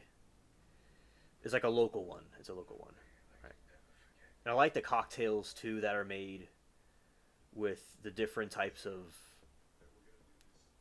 we would call the different types of alcohol. I think those are cool. We talked about before, right? And now what we're going to be doing is playing some scenes of Brooks. Yeah, thank you, Joyce. Thank you, Joyce. It sounds like it'll be good. And I'm going to play some Darrell Brooks for those that are interested, and then after that we'll be over with. All right. So here we go. And thank you, Joyce, for the tips on the, not tips, the recommendations rather. Thanks. Okay, here we go.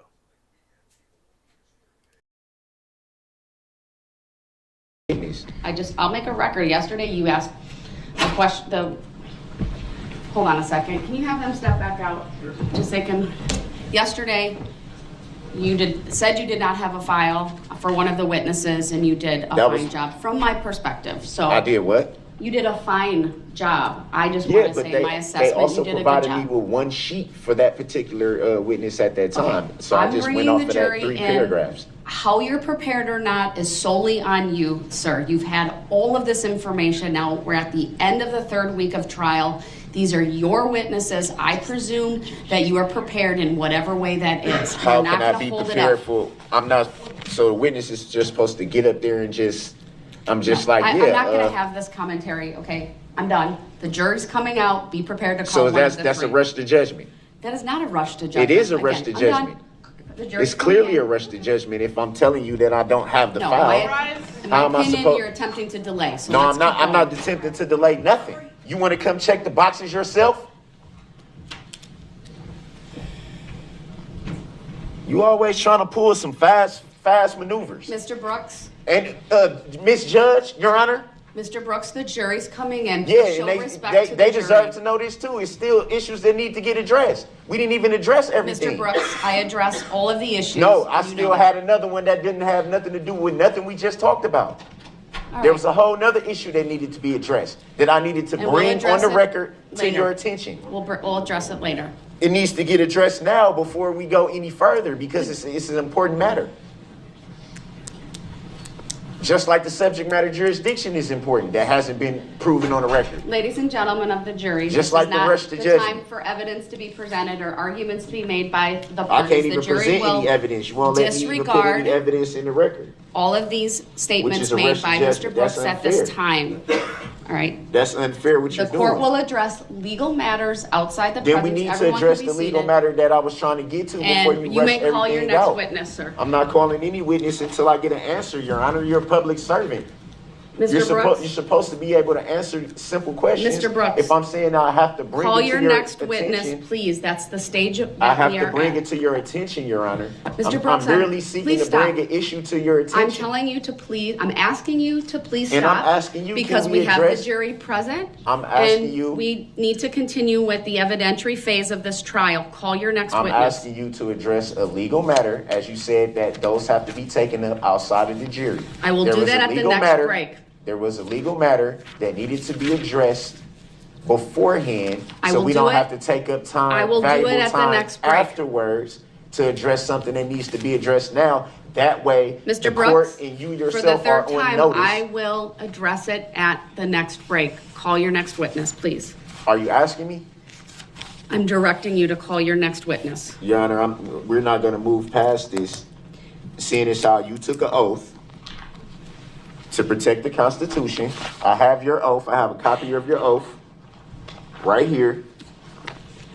The oath that you took, Your Honor. Mr. Brooks, I'd like to continue with testimony. Sir. We have witnesses waiting for you. Please call your next witness. The oath that you swore to protect the Constitution, which you are now not doing. Mr. Brooks, So you're going call your against next your witness, sworn please. oath. You're going against your sworn oath. Mr. Brooks, call your next witness. As you notify the jury every time when there's legal matters, we take them outside of their presence. And we're going I to take didn't- testimony right now. Call your next I merely witness. seek to put you on notice, on the record, for something that needs to be brought to your attention And and I to the will- court's attention. And I will address it at That's the what next I'm break. merely seeking to do. It's something that shouldn't have to wait because it'll take up valuable time later. At least if I notify you right from the onset, you'll already know what we're looking at, and we can nip it in the bud before everything starts to roll. And Mr. then Brooks, it gets I will overlooked. address it at the next break. If you want to write something down, that's fine, and give it to my clerk. I have nothing in writing.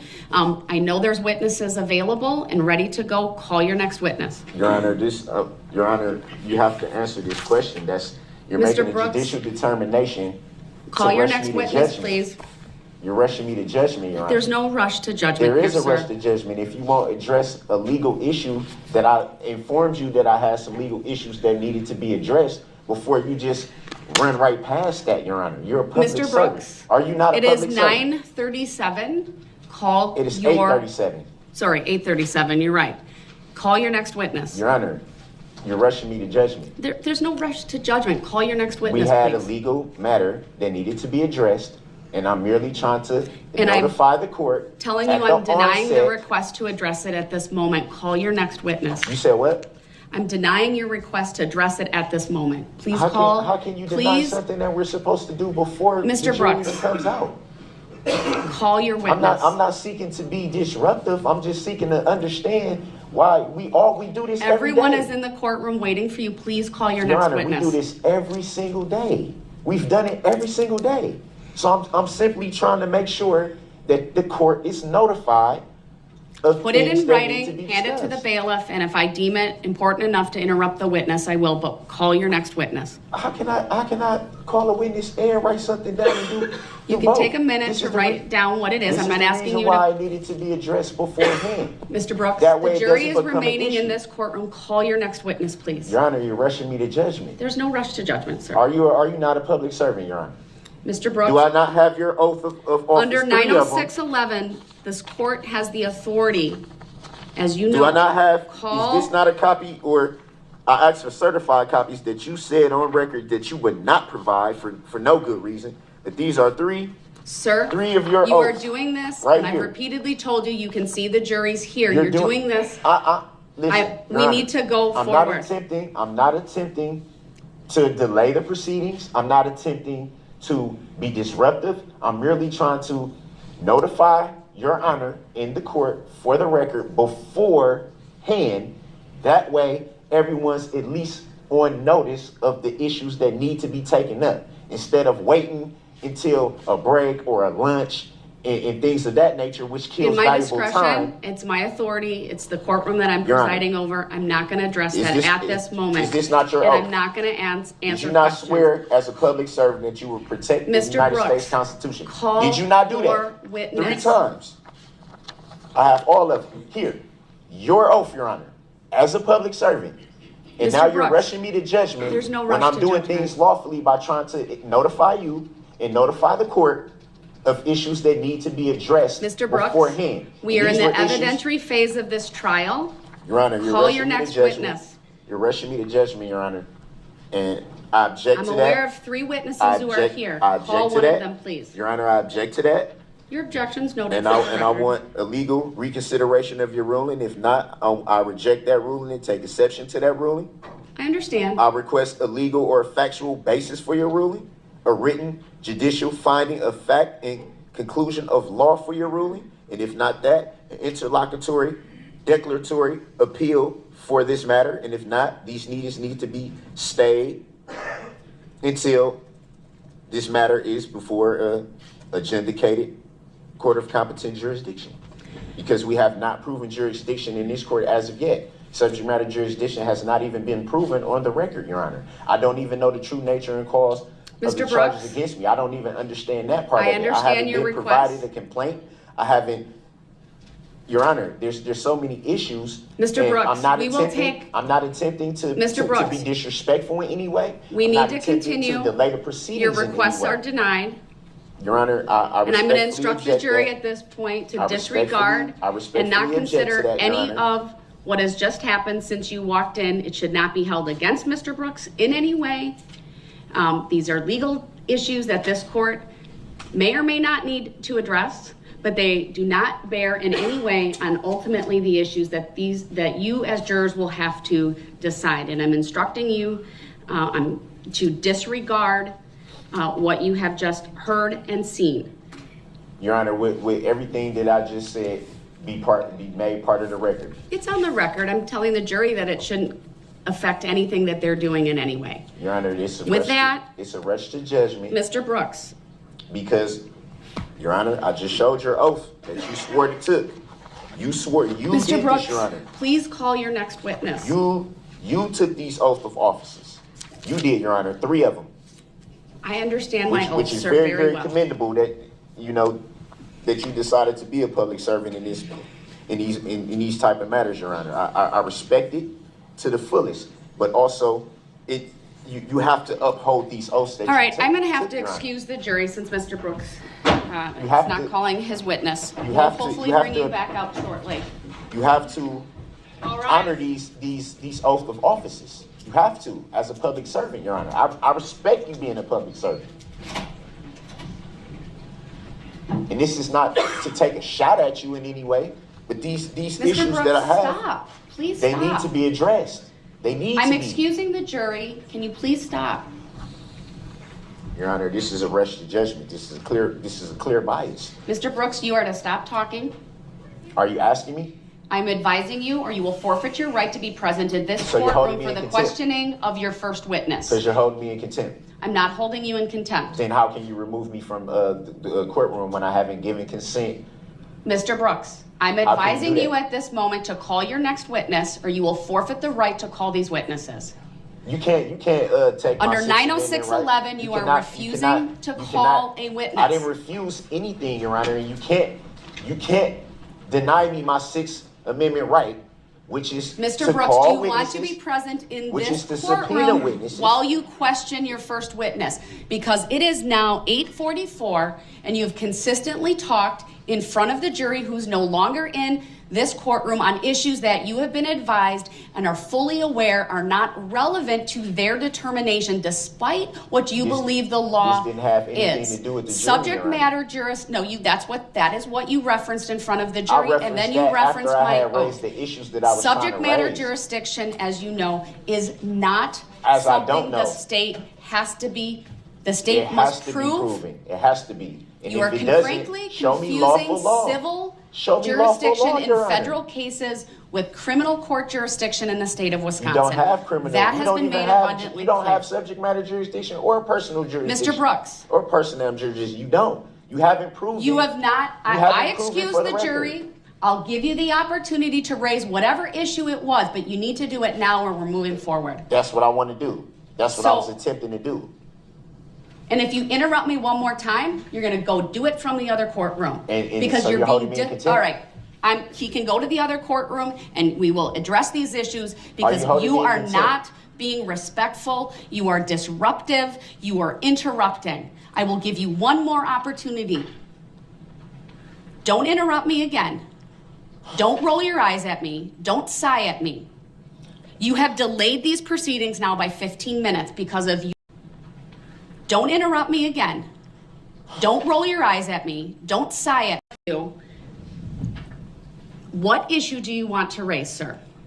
So are you letting me make an offer of proof for my appeal? No, because that's not what's relevant at this time, sir. If you don't need to make an offer of proof. Tell me what the issue is. You said Okay. you have a legal issue you want to raise before we get going. What is that issue? Okay. The legal issue is this. Detective Casey yesterday testified for the second time under oath in reference to exhibits 13 and 14 that show the backyard of my mother's home, which he stated that he had been to the home, had seen the backyard, all this stuff, when he did not, in fact, even speak with my mother. It was brought to my attention that my mother, in fact, never spoke to any law enforcement from Waukesha. Would you like to add her to your witness list to call her? Yes, I would. All right, that's because fine. she's That's willing, how we'll she's address willing that. to come. But that's not something we needed to address this It needs right to away, be addressed sir. because of the issue of the subpoena. That's the reason why it needed to be addressed. That's the reason why I was trying to attempt to It bring could it have to been your done on a attention. break. All right, so Will I be? you're because putting, I have- you're asking me to add Dawn Woods to the witness list for you.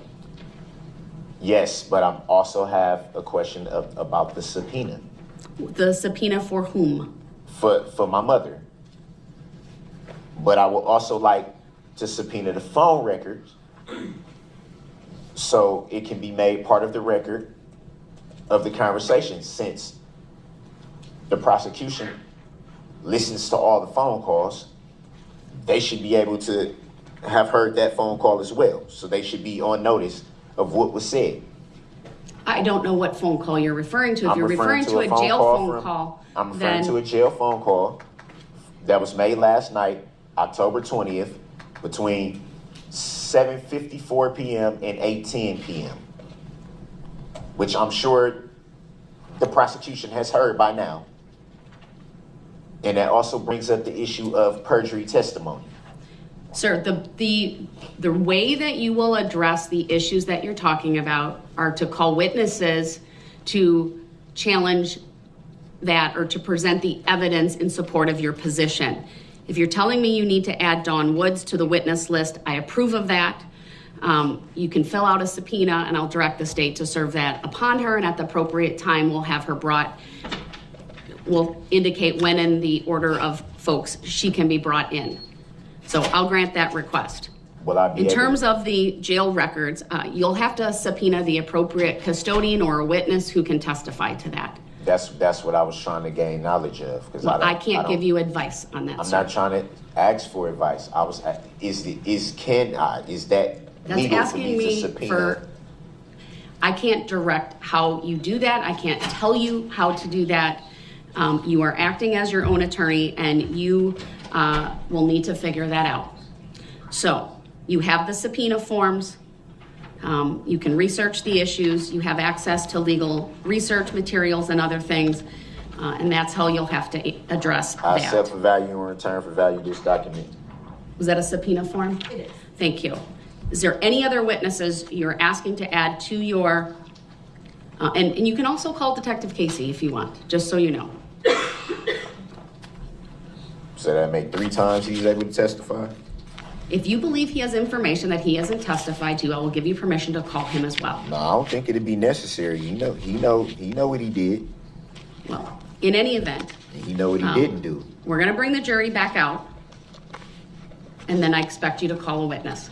And just so I'm clear, because I was trying to get to that issue, what witnesses are here? Because I don't have any paperwork for Kohler. I don't know. how to Douglas pronounce Kohler, it. Stephen Guth, and Erica Patterson. Of those 3, I expect you to call one of those witnesses. Sorry, I'm still I not accept for value in return for value this document. For the record, Judge, Attorney Witchow just handed to the defendant for his benefit the police report as it relates to the statement of Douglas Kohler, since he's claiming he does not have it. Since I know that I don't have it. So let's make that record correct. You don't have it with you in the courtroom is what you're saying. I can't find it anywhere. You've had it previously. Yes, I had it at one point. All right.